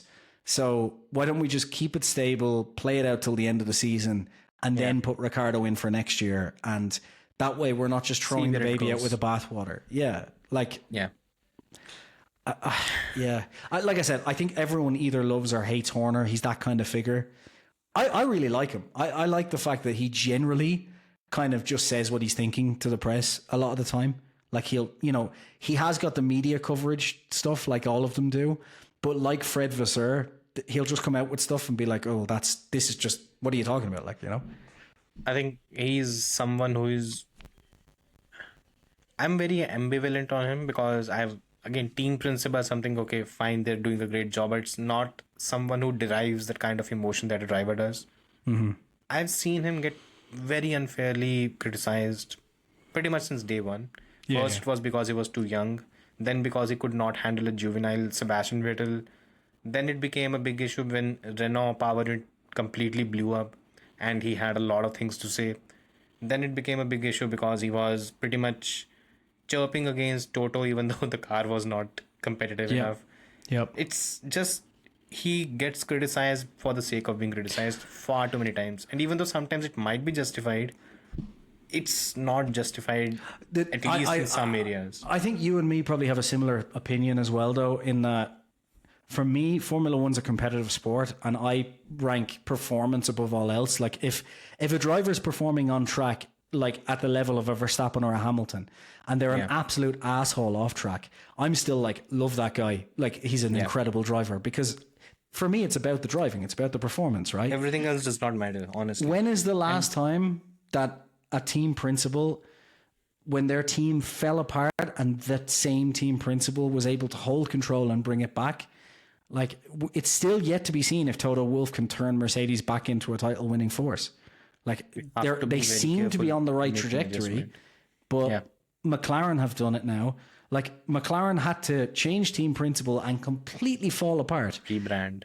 To come back. It's basically everything was broken down and then built up back again. Yep. They basically went to last to come here. Generally, what happens is you replace your team principal, and it's literally at least a decade, if not 15, 20 years, if at all. Like Williams lost Frank Williams and never came back from that. Yeah. Ron Dennis left, and it's very impressive that McLaren have come back, but it's been 15 years. Like, it took a long time. Yeah. So it's been what?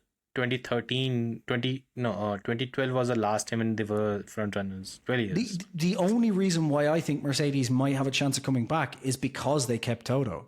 Like, if you replace your team principal, that you're basically saying it's now a decade before we do anything. I think the only team that, if you start firing team principals when the team starts falling back, you basically become Ferrari. That's the whole point, and you can see it. You can just see it. It's right in front. You know who the last team principal is to do a Horner? Ron Dennis. My man Flavio. Benetton, basically Dennis, the same team.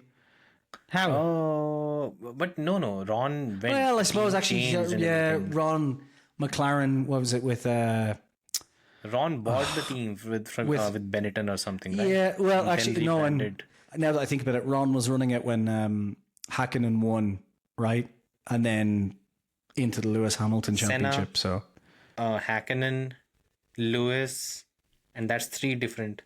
Yeah, you're right. Not get the credit that he deserves. No, he deserves a lot more. Sorry, you know what it is? It wasn't even that. I just completely forgot because I was thinking Ron Dennis pre-Benetton and then after Benetton, but I forgot about the Hakkinen Championship. The 2 years. There's 2 championships in the middle. Yeah. I completely slipped my mind. So, so I'm wrong there. I mean, yeah. So yes, it was Ron Dennis, but it's very rare, and you need to have the same person. So I'm of the opinion if they drop Horner, I think they're resigning themselves to just basically say, right, well, like Red Bull the next person, whatever it has. Honestly, I think. Okay, just one thing. What's the future of Red Bull in the next 2 to 3 years, in your view? I think it's going to be a rebuilding session once again. I just think it's inevitable. I think he's just got a lot of stuff to fix now, and I'm just concerned that like there's the engine department to get it right. Maybe it'll go well, maybe it won't. It's a toss-up. Like Vache and Balbo, I think are very, very strong, but it's just a lot of rebuilding. Like, I mean, it's a test as like Nui is gone. So now it's a test of, okay, was the plan for when Nui leaves efficient enough that we can go into a new regulation set and still win? And the problem is, even going into a new regulation set, if everything stayed absolutely stable, right? So if it was only the engine change and they still had Nui, they still had Wheatley, they went into the regulation set, it's still a toss-up as to whether or not they win. Like, you would have said Red Bull would have won in 2014, but then the engine just completely destroyed them. You know, like there's so many variables going into 2026 that I think even if everything was absolutely stable, they still could drop off. But I think removing Horner, whether you like him or not, is the worst decision to make. Because if Horner goes, Red Bull does not come back, because if Horner goes, Austria, the board in Austria take control. And whoever replaces him is going to be a downgrade. Even if whoever replaces him is as good as him, they're not going to have the complete and utter power, because the Austrian board will now be like, right, we're coming in, which is what the Ferrari board did after John Todd left. You know, most importantly, what's going to happen is Horner is going to be snapped up by someone else. Grid. He will be. He's not going anyways. If Horner gets dropped, he will be either in Aston Martin or Audi, one of those two. Yeah, immediately. The only reason I would have said 100% Aston Martin, it just depends on what the actual issue was between him and Nui, and if there's an issue, kind of an underlying issue. Because if Nui goes there, he could say no, like I don't want that, you know. Yeah. And I think they probably would make the decision to, anyway. But it's, I was just going to say maybe. That could happen. Yeah. And I think, so basically, okay, just in my view, what's going to happen with Red Bull is they might or might not be in the championship battle next season. But I think in the next 2 seasons, 25, 26, it's going to be a year of probably rebuilding. I think Horner is going to buy half the team. That's my prediction. They should do this because look, even Toto has done the same thing, right? That is how usually the teams work in Formula One. I think basically if there's more pressure mounting in 2026, I think Horner basically goes to the Thai side and says, look, I'm going to get funding to buy the Austrian side. I want your backing. So the Austrian side will basically say, it's either you sell to him or we sell to him because we're not running without him. Because the Thai side has never wanted to be involved. They just wanted to reap the rewards. So basically all the money came from Dietrich and the sponsors. The Thai side has basically just been gaining money from this the whole time. They don't want to take over. That's why they backed Horner, because they were like, no, we just want everything to stay the same. Basically. Yeah. They were like, we don't want change. You know, we just want it to stay the same. That's just the whole thing, honestly. And that's why I just think that the next 2 years, I don't see Red Bull being where they are right now in terms of being at the sharp edge of the grid. I think the team is going to lose. I think the team is going to lose Marco. It's going to lose Verstappen. Where they go, I don't know. But I think it's almost inevitable now. I don't think either of them stay. Honestly, if either one of those leaves, the other one kind of leaves anyway. Because, you know, if Marco goes, Verstappen goes more than likely. Because it's going to be... If Verstappen goes, Horner essentially has no reason to be nice to Marco anymore. And essentially it's just like... And Marco will leave. Go sit in the corner. He's 82 as well. Like, I mean... And he's starting to struggle now in terms of speech and everything. I've seen a few interviews and... Yeah. I mean, he's 80, right? It's Biden's age. He's 82. So. It's like he's... Yeah. So... It's... I think what Red Bull needs is... They probably need a plan for the future now. Because I don't think Verstappen is someone they can rely on. Horner is maybe still deluded and he still thinks that he can build the team around Max, give him the best car and so on. But I think slowly the reality will hit him. They might need to go for a driver. And I don't know who is going to be the next big driver that Red Bull can actually sign. Because Kimi Antonelli, Max Verstappen, these, or maybe a Charles Leclerc to an extent, these are the drivers that are going to basically rule the Formula 1 grid for the next 4 to 5 years. Who he signs and who he builds the team around is going to be very crucial. But I think that's where the whole thing lies. I think by the end of 2026, I think neither Max nor Marco, they will not be part of the Red Bull program. I think there will be a new driver. The team will look completely different. I think I would not be surprised if whoever is the losing driver, shall we say, in McLaren ends up going there and having the team built around them. I would imagine that, you know, you've got two. I don't think Horner signs them then. I don't know. Why would he sign a losing driver?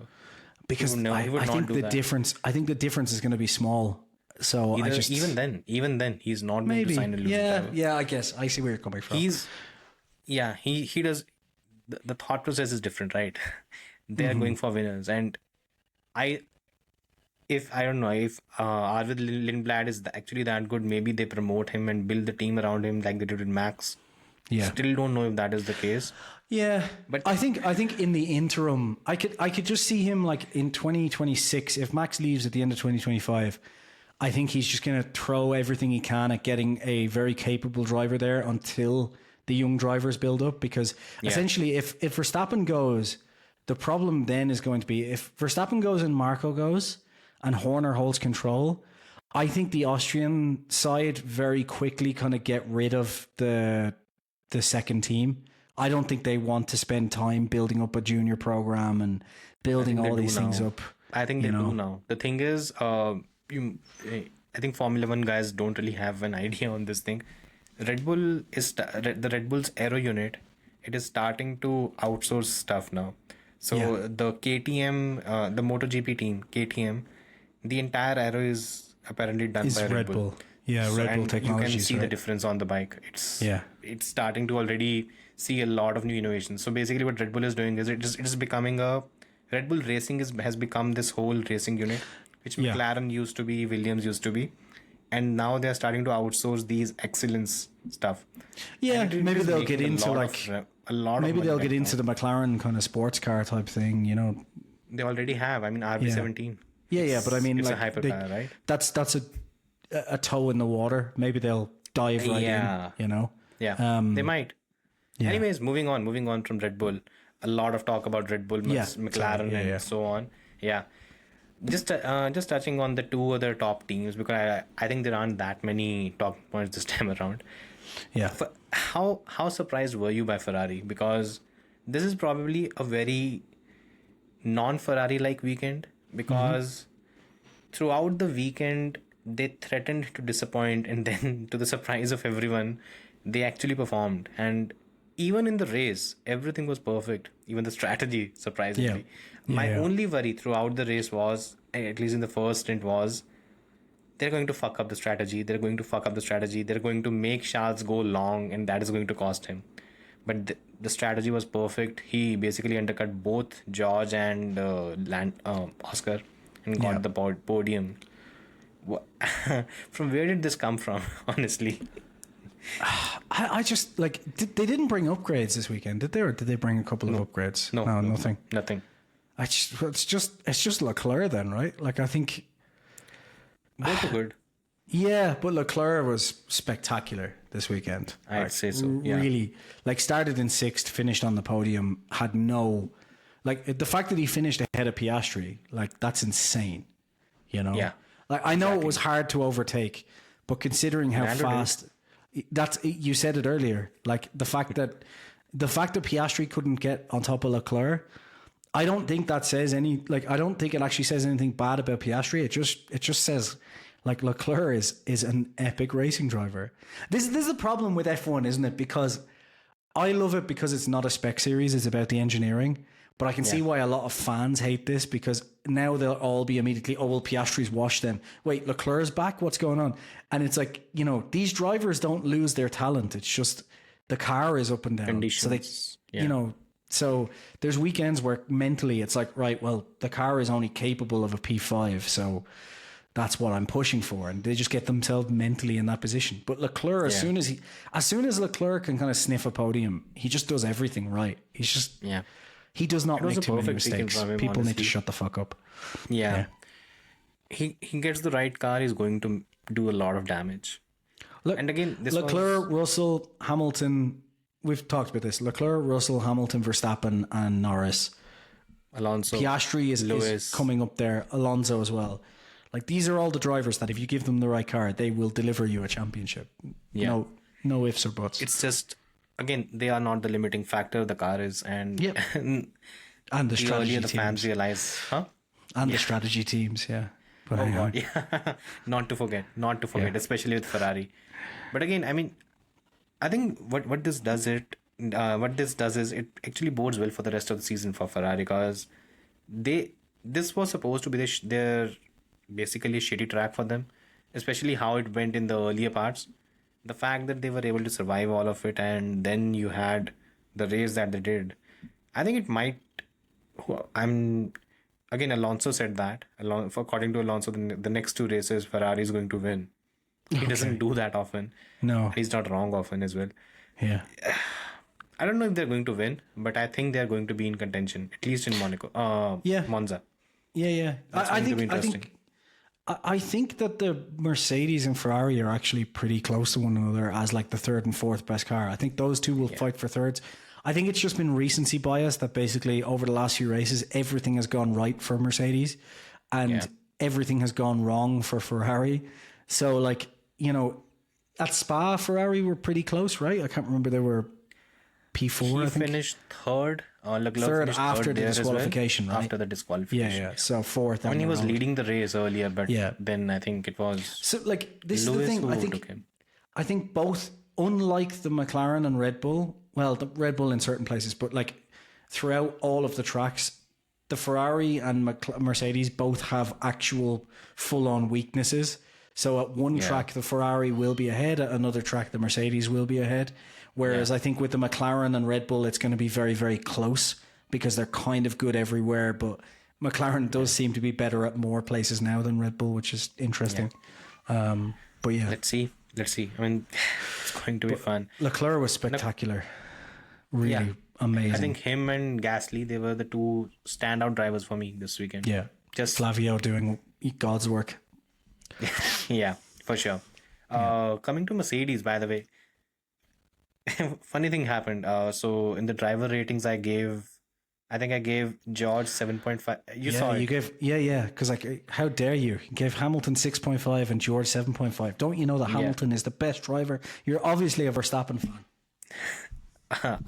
The arguments that I No, got I agree. was, yeah, no, the argument that I got was Lewis made he made Six eight positions. places in the race, and Six. George lost four places, and even then you're going to give George Was more it not points 6 than Lewis. places? Hamilton started in 14th, finished 8th. So 6 Yeah. places. Six Yeah. places. Right? As I posted, I was like, this is a stellar drive from Hamilton. Reminds me of these Perez recovery specials. Like, Yeah, the problem is, if you're a Hamilton fan, I want you to just promise me one thing. Never, ever again, when Perez qualifies in 14th and finishes in 7th, tell me he should have qualified better, because you can't have it both ways. Yeah, precisely. Hamilton under-delivered in qualifying. Yes, he had a really good race, but he shouldn't have under-delivered in qualifying. He was 8th in the race in a car which was 4th fastest. That's the Basically, the minimum you can do. yeah. Yeah. And what do you expect? I mean, honestly, what do you expect? And I will say Sometimes Russell was fans just don't underwhelming as understand. well. But Yeah, I think that's just where the car was, unfortunately. That's where it was. he could have held on to 6th maybe, because even Leclerc did. He was a strategy bit did heavy not on make sense he for was me. a bit heavy on the tires. And I think Yeah. Mercedes made the 2-stop call for George a bit too late. I think they didn't realize the tire wear early on. Whereas Hamilton obviously was in a position to kind of know this is what we're doing from the start. So he was managing. I think for Lewis it was a lockup, right? That forced them into No, for Lewis, he started on the soft. So I think they were always going with a 2-stop. With Russell, apparently. his I actually saw Toto's comments where he said that George ran out of tires. Lewis had a lockup, then he had a flat spot, okay. and then they had Right, to do that. that was that. I don't know. Okay. I mean, didn't make much of a difference either ways, because they were. I think it would have been 6th or 8th, something like that. It was, but again, it's like it's a reality check for Mercedes, because we were really pushing them in terms of yeah. maybe they were going to I challenge. think I said this in the last one. I was like, I was worried this would be kind of a bit of a dulling high for Mercedes fans, because in every race where they've been spectacular over the last 4, you can kind of basically say they shouldn't have won that race or been on the podium, because it is down to two other teams not performing. I think a Lewis Hamilton fan in our previous videos, where he said that Lewis Hamilton did not have any luck, and I pointed out the fact that for Lewis to win in Silverstone, George needed to have a power unit issue, Lando needed to have a strategic debacle, Oscar Piastri needed to have a strategic debacle. So you had to remove 3 drivers to ultimately win. So maybe pipe down a bit. So, like, this is the thing. And then in Belgium, like, if Max didn't have the penalty, he was winning that. And to be honest, if Norris didn't fuck up the start, given how fast Piastri was later on, I don't know, but he would have been in the fight at least anyway, I'd say. Yeah, maybe. And it was so difficult to overtake. Track position was really king there, as we saw with Russell. Yeah. Like, and then Hungary, they were kind of nowhere again, right? They were 6th and 8th, I think, or something like that. No, Lewis got a podium. 3rd. Sorry, yeah, I forgot about Lewis podium. Yeah. But again, like, It was Max being an idiot, complete idiot. So exactly. that played a role. So the thing is, like, if I look at all those races, it is, apart from maybe Canada, it's probably a Canada situation. should have won. George should have won. But I think in all of those races, a lot of their performance is down to other teams underperforming. So that's why I was a bit concerned that we would kind of get to a point where all of a sudden McLaren get their shit together, Ferrari come back to where they kind of were, and then all of a sudden it's Ferrari and Mercedes fighting over kind of 5th to 8th every weekend. And it dulls that it's high. not going to be that bad, because No, I think there'll be certain tracks like Singapore and Austin and a few other ones where they'll do better. Mexico. But the point is, everyone was kind of thinking, oh, Mercedes are going to start fighting for the win every race now. And my brain was going, I remember think so. I remember a post where it was Lewis Hamilton who said, what a joy it would be to win number 106 in front of the fans that had booed him for 3 consecutive years. Yeah, he finished P8. So yeah, It's just shit happens. I just do think it was really funny that basically everyone was bigging up the 6th position gained, but these are the exact same people who, when Perez did that, are like, well, he shouldn't have had a shit qualifying then. And you're like, well, I hope you're saying that at the same time here, because Hamilton had a really shit qualifying. And like, to be honest with you, I don't mind. Like, every driver has an off weekend, and Hamilton in the races has been spectacular. But why it kind of bothers me is just when Russell has anything like that, he's completely written off, and not just by crazy Team LH fans, but even by the media and like the commentators and the journalists. They're like, well, Russell's not really performing. And I'm like, what are you talking? Are we watching the same season? Like, what are you talking about? I don't know. Do you think Russell should leave Mercedes? I think if it's just the external talk by the media, then no. Like, if internally they're backing him, then he should stay. But it doesn't sound like that to me, because it sounds like Antonelli's our new guy and we will happily bring in Verstappen. And then you're going, well, what's Russell going to do then? Like, it's one of two things have to be true here from Russell's performance, right? Either Hamilton has massively dropped off and therefore Russell isn't good enough, or Russell is just as good as Hamilton, and Hamilton's operating at a very high level still. And I guess we'll see next year with Leclerc. If Leclerc destroys him next year, then maybe Russell is just not as good as as we think he is. But I think right now, from everything I'm seeing, Hamilton's operating at a very high level, and Russell over the whole season has been better. Like, there's literally like it's 9-6 in race head-to-heads. It's 11-4 in qualifying head-to-heads. 9-6? Yeah. I think it's more. No, it's 9-6. It would be 11-4, or it could be 11-4. Okay, I think multiple those retirements and all. So you count those as well. I'm counting. I'm counting Australia, where both DNF'd, but technically Russell finished ahead as one. But yeah, so it's 9-6. The last two DNFs, right? The one in Silverstone and the one in Spa. So you counted that as well. If it wasn't. The thing is, right, even if he didn't DNF, Hamilton wins the British Grand Prix, right? If that didn't happen, he doesn't. I think, that case, okay. Let's just say it. If McLaren is even there, in that situation, I think Russell is still either second or third, because they were right alongside each other the whole way up to that point. So, like, realistically, okay, Hamilton, let's say he wins that one, right? If the disqualification doesn't happen, then it's 10-5, I think, something like that. I think, So the point is, like, Russell has been 10-5 against one of the greatest drivers in Formula One. So one of two things are true here. Either Hamilton has dropped off massively and Russell is shit, or Hamilton is still operating at a massively high level, which I think he is, and Russell is one of the best drivers on the grid and is actually everything except points, he's ahead of Hamilton.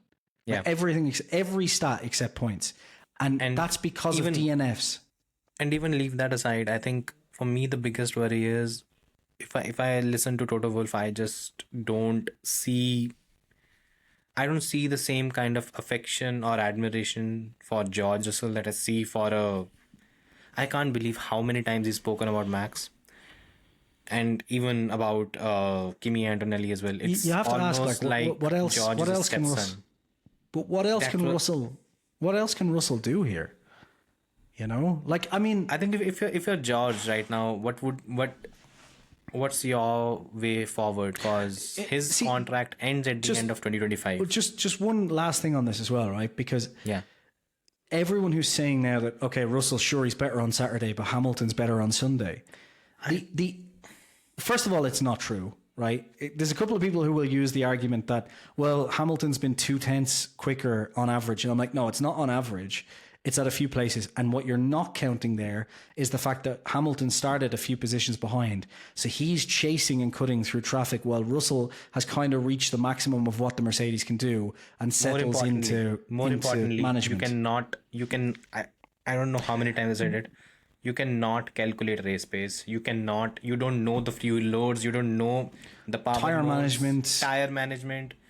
This is my traffic. point. If you start ahead, right, and if you're in a Mercedes and you start in third, and very quickly in the race you realize that third is the best this car can do, you then settle down into management, you bring it home. Whereas if Hamilton's in ninth and he's trying to make up to fourth, obviously he's going to be faster because he's pushing harder to try and make up the positions. That's what people aren't accounting for. But then even on top of that, in that case, if you're saying that Hamilton has been better on race pace this year, then I'd simply argue that, well, then in 2023, Russell beats him on race pace because Russell was behind on qualifying a lot in 2023, but caught up multiple positions and was much faster on race pace in that situation. So do you know what this shows? It simply shows that one driver's... Well, it just shows that both of them are basically more or less.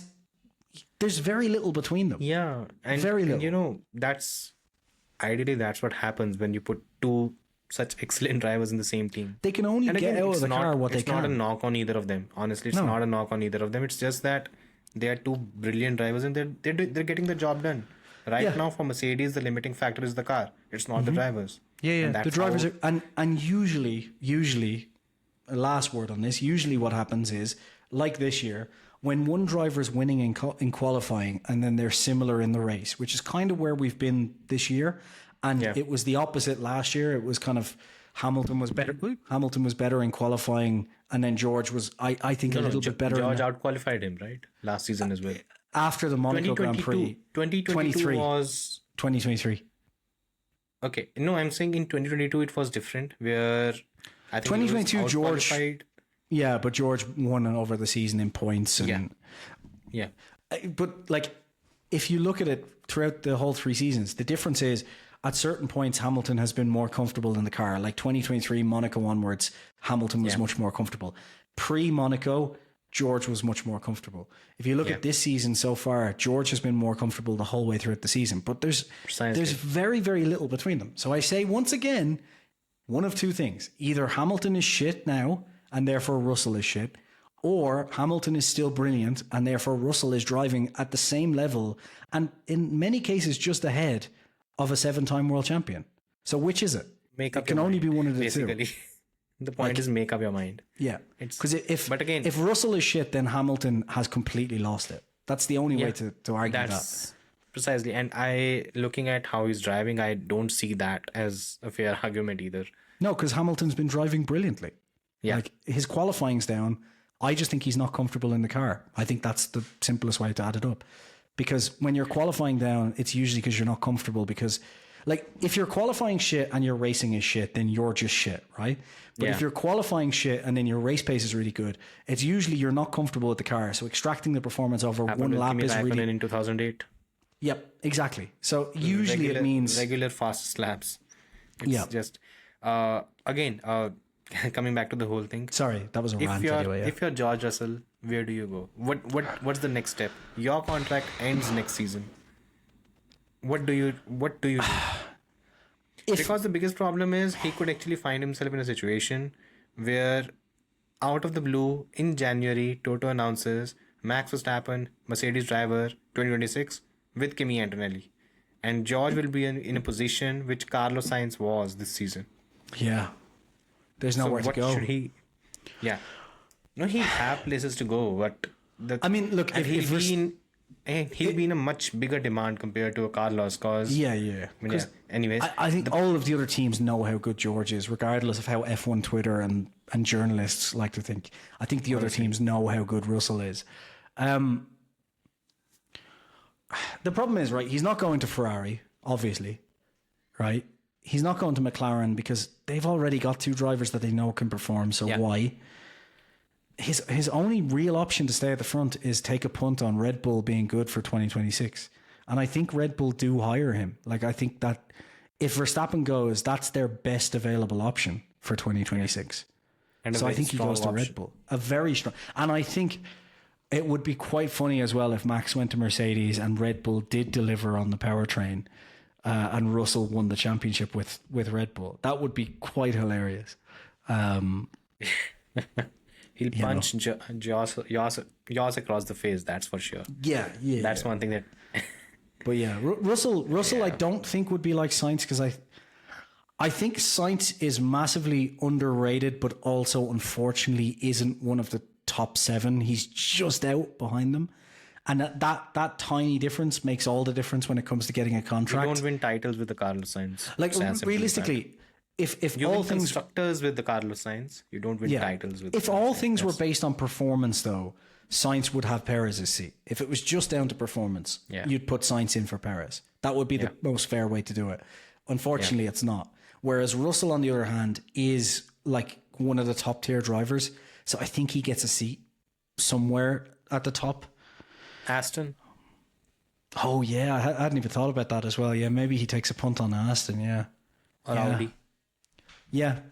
I don't know. I think he takes a punt on Aston over Audi. But I think the problem... Without a doubt. The problem is, I think he probably goes to Red Bull in that situation, because Aston will be kind of a Aston, even with everything they've got in play, is still technically more of a punt. Yeah. Whereas if you go to Red Bull, if they have a slightly slower car, you know their operations will be perfect. Whereas Aston's not there yet. Like, Aston will have to go through the McLaren phase, of... George in a Red Bull would be weird, honestly. I could see it, though. Yeah. I mean, think about it. He might... Look, he's a strong enough driver. But again, the drivers just want the fastest car, so they're going to just pick out what the option is. Like, covering his contract fee is not going to be an issue for Red Bull. But do you think Horner would accept taking a Toto Wolff reject in his team as a team leader? Do you think his big fat ego would allow it? Yeah, I think that the thing is, this is one of those things where I think the narrative in our head is kind of always like that, where we think he won't do it over ego. But I think Horner, kind of like Max, just wants to fucking win, because that's the ultimate, the ultimate shut up is beating someone on track. So if he looks at all the options and goes, I can have Russell, but then I look like I'm taking a reject, but my options are Russell or some unproven guy in the car. Yeah, there's nobody, right? No. So he's going to, I think he takes Russell, Yeah.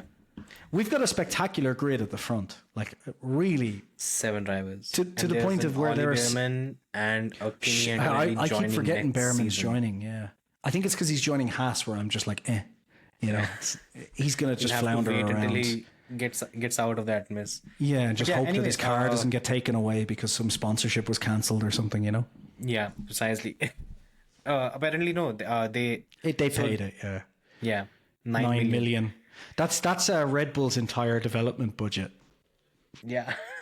Just to put that in perspective. Yeah. So good luck, Haas, in 2026, because Gene's not putting that money back in. Precisely. I mean, he's not. No. But again, anyways, moving on.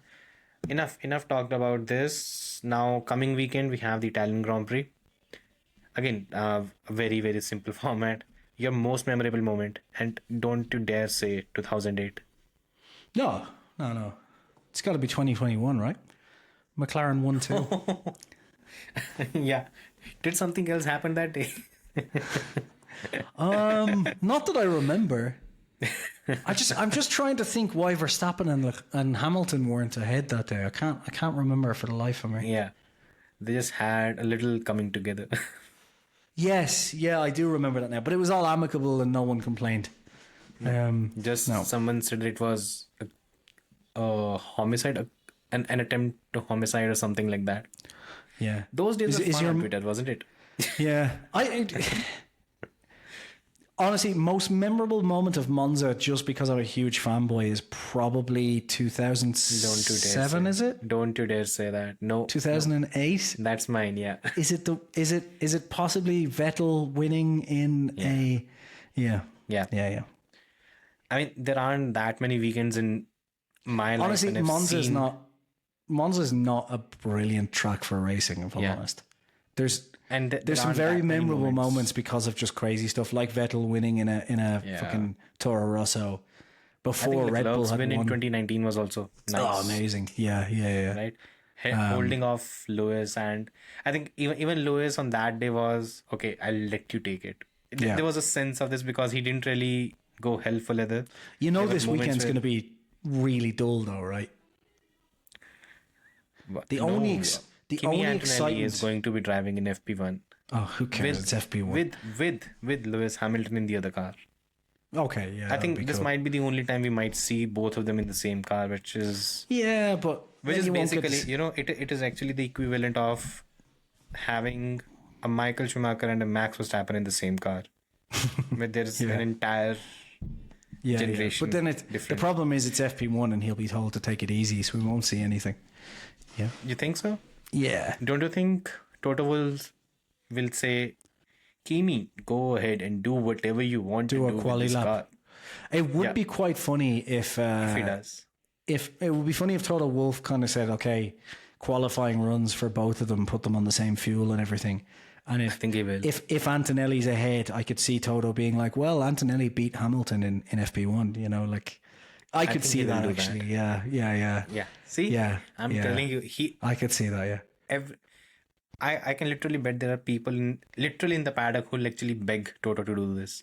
Mm-hmm. They want to see how good Antonelli is, but honestly, you do realize that this weekend will be interesting up until qualifying and lap 1. So qualifying will kind of tell us who the fastest car is. I don't think so. Lap 1, someone will get into the lead, and then it's going to be DRS trains for the entire race. Because the problem is, this is the problem with DRS and the field spread, which is the cars are like close enough to each other now that as soon as they get into DRS trains, that's it.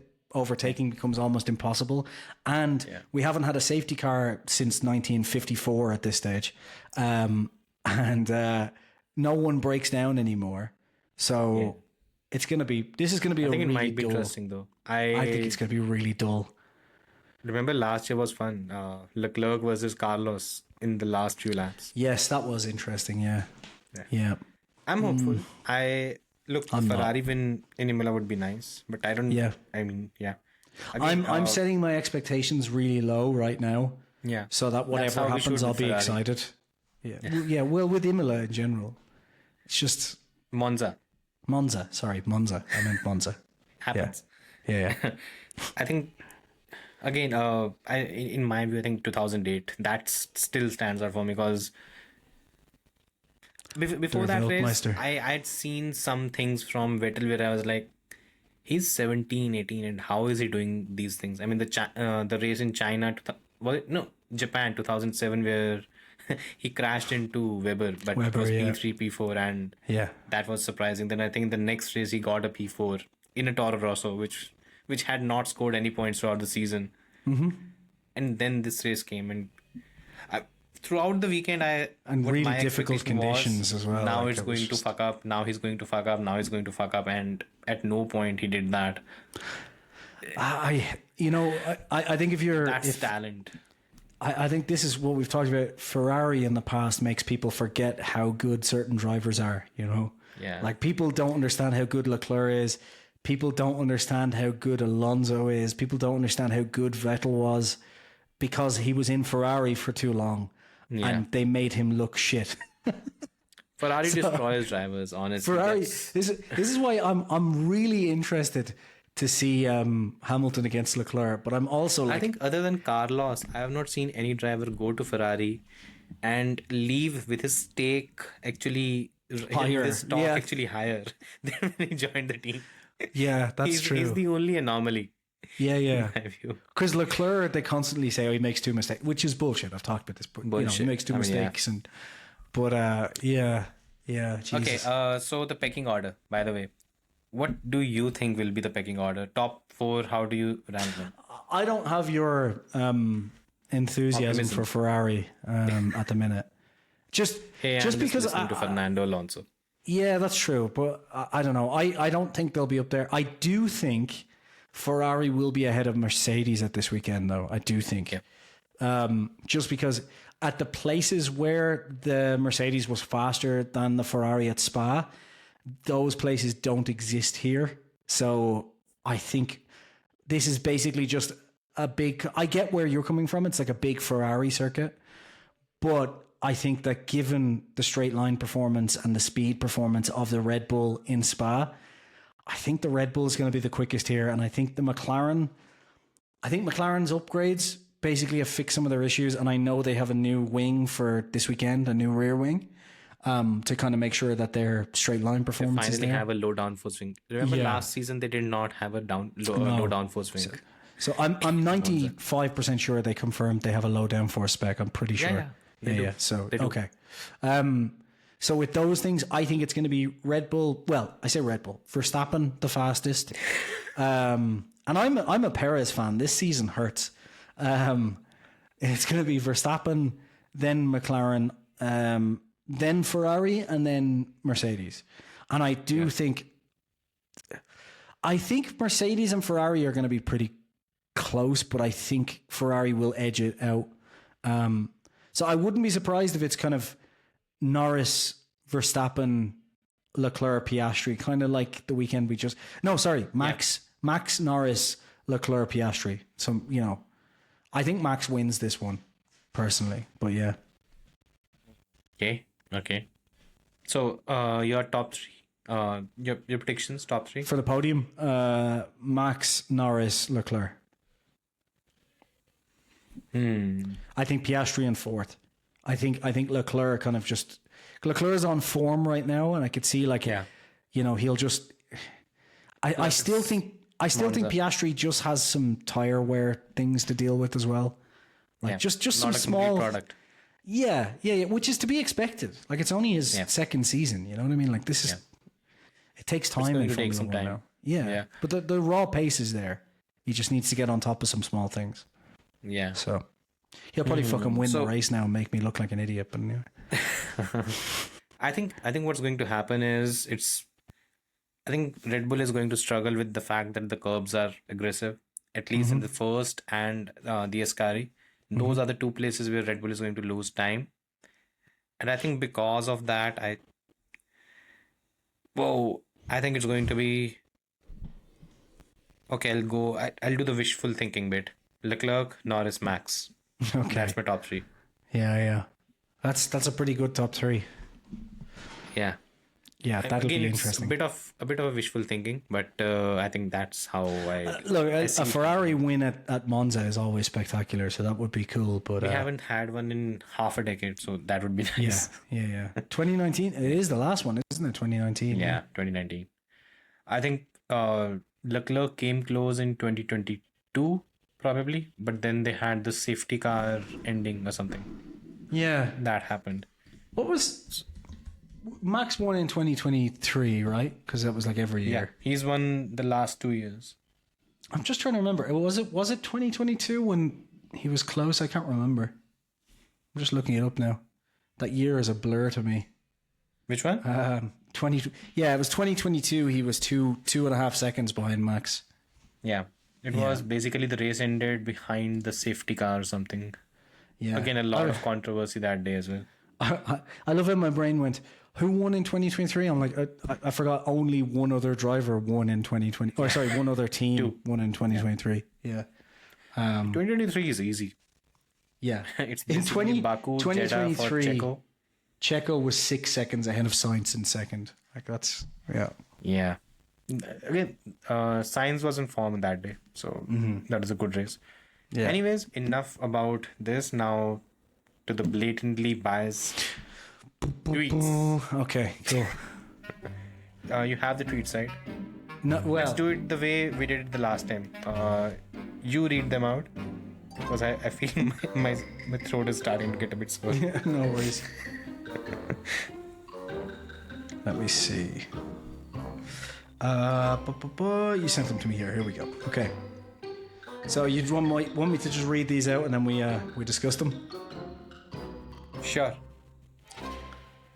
The first one's kind of hard to talk about, but it's just a tweet from 616 Verstappen who says, "Hey, what the actual fuck? Where is Max? This is so wrong." So I'll explain it. What happened here? Yeah. So in this Yeah, this is perfect. We don't get any copyright or something, right? No, it's fine. Whatever. I hope Perfect, not. perfect. So what you can see here is Lando again busting open the champagne, and what he's doing is he's spraying it on the McLaren employee. I think it's Andrea Stella, if I'm not Yeah. wrong. No, it's not. It's someone else. No, it's one of the race engineers, isn't it? Yeah, I think it's. and and the Verstappen fan is unhappy because he's not spraying it on Verstappen. Yeah. Jesus. Wow. The next one's just text. So this is about Formula One posting statement made with Norris. And this is from Verstappen Lover 33. So I wonder who they're a fan of. I'm not sure. Last thing I'm going to say about this. The bias towards Lando is crazy. The whole of last year, we saw Max with the fastest car win races with huge margins. Yet that was never considered a statement. The second Norris doesn't mess up his own race in the fastest car, it suddenly is. Couple of things about that. One, absolute bullshit. Because there was tons of times last year when F1 and the pundits were like, Max is making a big statement here, like tons of times. And it was like Max is putting Perez in his place, making a statement here. In 2022 as well, when he came back on Leclerc, they said this all the time, like Max making a big statement here. And then on Hamilton in 2021, they said it multiple times. After the race in Mexico. Yep. Which was the main one. Yep, absolute bullshit. I think the funniest part about this is the very weekend where Formula One's official account shared a video. I think it was a 90-second montage of Verstappen's career since it was his 200th race. Yeah. On this weekend, they are saying that they don't give Max his plaudits. So, yeah. It's just it's hilarious. This is from Max Planing. There is, bear in mind, by the way, I'm reading these for the first time, so my reactions are just going to be, whatever. Authentically bullshit, probably.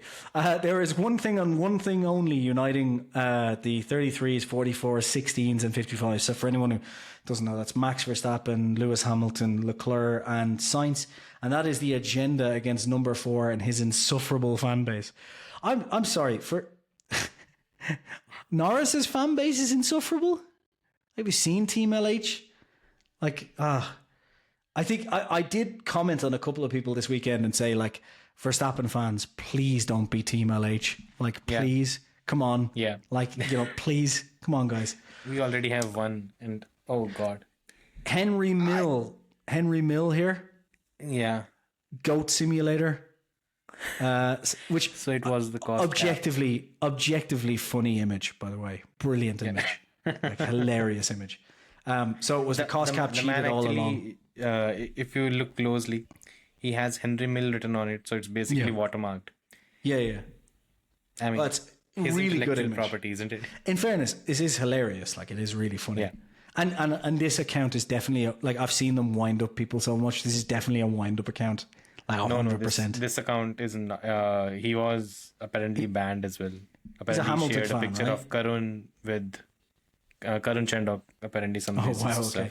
But yeah, this isn't just from him though. There's a lot of people who are basically now saying, like, obviously Verstappen was cheating the whole way. Like, there's, let's see, Simply 33 Lovely. I'm sure this is going to be brilliant. So when Max was dominating with 20-second lead, it didn't deserve being driver of the day. But now it's of a different story, of course. Freaking hypocrites. This is another one where, okay, Verstappen fans, like, you can't just cherry pick things. You need to put things in context, because when Max started, like, winning in 2021 and was going for the championship, and when Max did a couple of crazy drives before then, and when Max beat Leclerc in 2022, he did get a few drivers of the day. When Norris starts winning every single race by 20 seconds, then of course he won't get driver of the day. This is just normal. When Hamilton started winning constantly, he stopped getting driver of the day. Like, this is just what happens. They stopped bothering, basically. Yeah. So just, don't. Just one thing. The whole driver of the day thing, it's juvenile. Don't waste your time on that. And if you think that is a credible way to judge a driver, get some help, because is not. Do you know how many times Perez got driver of the day last year? Go fuck yourself, guys. Like, come on. Come on. Let's Okay, come on. one thing I actually wanted to ask you. Do you get a sense of similarities between the way Lando is facing a backlash to what Seb faced in 2010? Yeah, it is kind of similar. He was not supposed to be the guy who would get the best car. Yeah. And when he did, they were cherry picking things that were wrong in him. Yeah, I remember one of the big talking points throughout that whole time from the media. The problem with it is back then I wasn't on social media that much. Yeah. I was using social media to look up girls that I liked. That was it, you know. I was 20 in 2010. So I was young. Sorry, I was in a relationship then. I wasn't looking up other girls. Anyway. She's not listening. That relationship's long over. But yeah, like I only heard most of it from the media. I wasn't really talking about F1 on social media back then. It wasn't really a big thing for me, so I didn't notice. But the media, I remember, were quite harsh on Vettel a lot. One of the big talking points was always he can only win from pole. He can't race to wheel, which was just. They said that then they started saying that about Verstappen last year as well. Remember, this guy can only win in the fastest car from the front, and it's like. What are you talking about? Did you not see the last 9 years? Yeah, I was like, wait, what are you talking about? Like, you know, it's just like, I don't know. And if that's the case, then obviously, like, the same with Hamilton, basically. He only has to beat his teammate, and his teammate is fucking Bottas. So cop on, like, you know, like, what are you talking about? Tormac Torque says, this is about Bono this morning coming in to the racetrack. Says, looks excited and ready to give vague answers with holding context and ho-hum, bad day at the office, Lewis, better than he ever was before. What? Yeah. What? Precisely. What? So what? She's basically questioning the competency of Bono. Yeah. That's what she And then there was an Autosport one that she also retweeted, said, the Autosport tweet is, Lando Norris, I will put these on screen, by the way. Lando Norris dominates to win the Dutch GP. He is the first McLaren F1 driver to convert a pole into Grand Prix victory since Lewis Hamilton won the 2012 Italian Grand Prix. Coincidentally, both drivers were in car number 4. And then she said, took McLaren 12 years to fully recover after Lewis left. I'm going to need it to take Mercedes twice as long. Jesus Christ. So Mercedes gives the guy 7 championships and she wants 6 championships. 6 championships, sorry. And she wants Mercedes to just be a failure now because Lewis is leaving. Like, do these people not realize that if Hamilton had have gone to Ferrari or stayed at McLaren, he would have exactly 1 championship, maybe 2 now? No, but 1 championship. I think the problem is people massively underestimate how good Vettel is. And it was Ferrari who basically fell off and put Red Bull or put him under pressure that year. Yeah. But, you know, people don't want to admit that. Yeah. So, this is the one I've already... Oh, no, here's it. This is another one from 616 Verstappen about the statement thing. Statement made. The bias towards Lando is insane. And before y'all start crying that I hate Lando and can't be happy for his win... At least she or he is self-aware, right? Yeah, it's like the bias towards Lando is insane. Also, I hate Lando, basically, is what this is saying. Competitive sport is still a foreign concept to many. So basically what you're saying is you hate Lando, because you're saying like people shouldn't start crying that I hate Lando, even though then he admits that he hates Lando. And his excuse for that is it's a competitive sport. So make your mind up. Like in the first 3 sentences there, you've had a bipolar breakdown. What the fuck is this? Like, but then it says Max never got this type of treatment. Charles never got this type of treatment. Why is again? We've already said yes, they did. Both of them did. You just clearly 2016 Brazilian Grand Prix. Martin Brundle did an entire 25-minute montage with Max Verstappen next to him. Yeah. This is like. I think people just started watching last year or something. Or at most, these people only started watching in 2022 because, like, you can't. This is all bullshit. Max Planning once again says, once again, I say, I can't believe all this shit is happening because Horner couldn't keep his finger in his pants. Objectively hilarious tweet. I did say, ironically, the other day that I think it's time for Horner to get the finger out. Because I think it's just, yeah. Oh God. I mean, that's never going to change, right? Yeah. That thing, he's never escaping that. Especially when you win by 22.896 seconds. Motorsport says, who needs to start well, overrated, right? Lando Norris said. No, it's the comment below it. Yeah, I know. I'm just reading for context. This was the thing, right? And then he says, imagine if Max was also British. Read the comment below that as well. Is there one below that? Yeah. Is this the other one? Lando might have the worst personality on the grid. No. Here. Oh, go. It's you just read for it. The offer, but I'll pass. And who said that? Someone else commented on the guy. Oh, right, said, okay. Imagine if Max was also British. Thanks for the offer. Thanks for the offer, but I'll pass. And the man has a British flag, a Ukraine flag, and an Israeli flag. That's a strange mix. Emulsion says Lando might have the worst personality on the grid. He flat out attacked Hamilton for giving him his props. Now he says this: when Seb, Lewis, Max won by 20 seconds, they hated the state of F1. They did not. This is just like they did not. First thing, British media loved when Lewis was winning. Dutch media loved when Verstappen was winning. Both of them hate when neither of them are winning. And the British media is obviously going to love that there's another British guy winning. I mean, this is just, obviously, they're patriotic. That's what they're going to do. Yeah. But also, can I just point out, I'm biased. This is the perfect example here of Verstappen fans and Hamilton fans both being the same here, because both of them are essentially saying when Max or Lewis won by 20 seconds, there was no applauding. But what you're forgetting is it just stopped when it kept happening every fucking weekend. Because after the 6th weekend in a row, everyone goes, all right, I'm getting bored of this now. Can we move on? Yeah.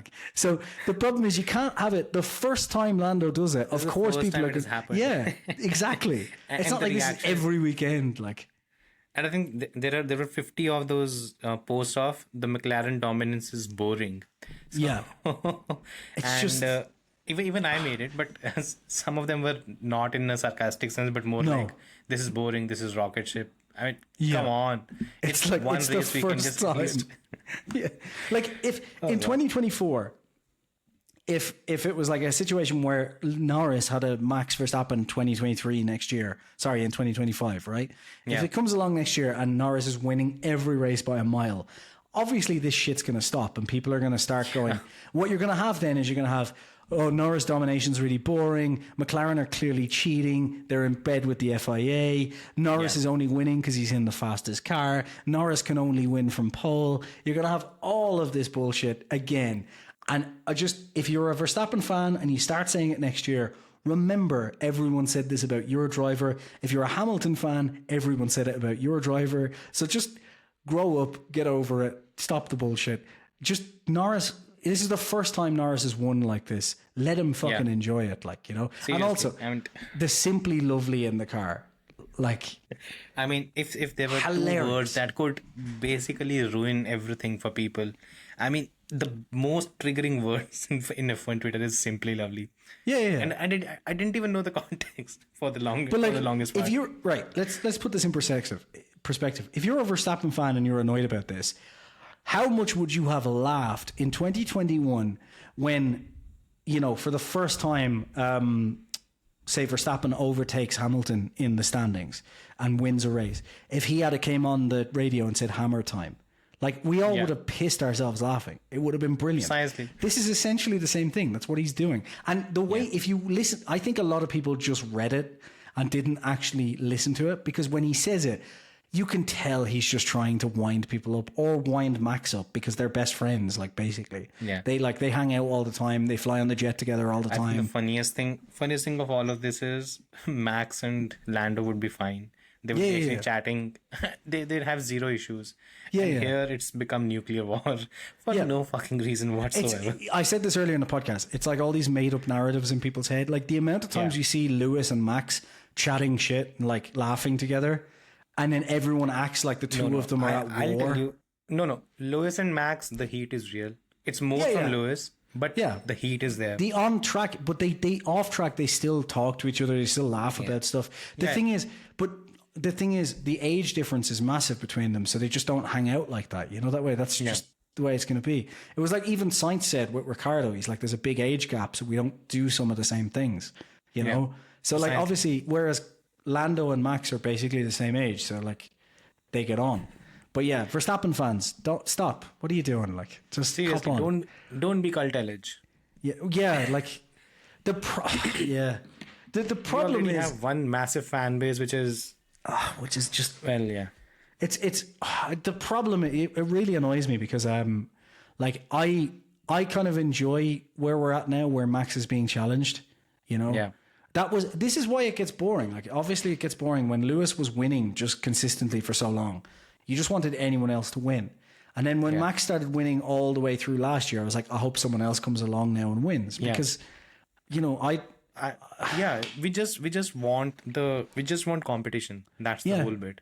I said last comes year down as to well, that. I don't care if Max wins every race as long as he's under pressure to win every race. It's when, like, if Norris starts winning by 20 seconds, I really rate Norris high. I enjoy watching Norris win. If Norris starts winning by 20 seconds, I'm going to be like, where the fuck's Piastri? What's going on here? Like, precisely. someone beat this guy. This is getting fucking boring now. So, it's interesting for one season, not so much when it's 6. And It's interesting for a couple of races. Honestly, I don't want to see it. This was after. Yeah, go for Sorry, I was just going to say, this was really funny last year when people were like, this Max Verstappen domination has got out of hand. And I was like, you do realize it's been one fucking started. season, guys. Like, it literally has been one. And it's only been one season. He didn't dominate 2021. He didn't dominate 2022. Half the season, yes. Kind of did. Half the season, yes. Half the season, no. There was a title fight for half a season. Like, I know. I mean, frankly, look, Ferrari kind of threw it away. I know, but there was a title. It wasn't a dominant season. 2023 was. This season isn't. So people who complain about the regs as well, go fuck yourself. These regs are great. Yeah, These regs are way better than 2021 regs. And I mean, we've had so many narratives, so many things to talk about, and again, I don't mind the outrage and everything. It's just funny. part of the sport. Yeah, it's entertaining. but the thing is, enjoy this time. I always say that enjoy this time because 2026 is going to be one team is basically going to pull away. If And history you is really anything to don't go by, want that. yeah. So yeah. Anyways, I think we've wrapped up everything. We've covered everything this time around. Yeah. Went on for 2.5 hours. I don't know what was the noise during the pod. But anyways, thanks guys. Thanks for watching. And of course, drop a comment. Maybe 2, maybe 3. If you're infuriated, maybe 4. I mean, If you're I'll reply. offended, subscribe so we know you're offended. That's the key. And of course, like and share and subscribe. Maybe ask a friend to do that as well. We're at 150. Let's get the number high. And thanks for watching. We'll see you next time. Bye bye. Very much. Bye.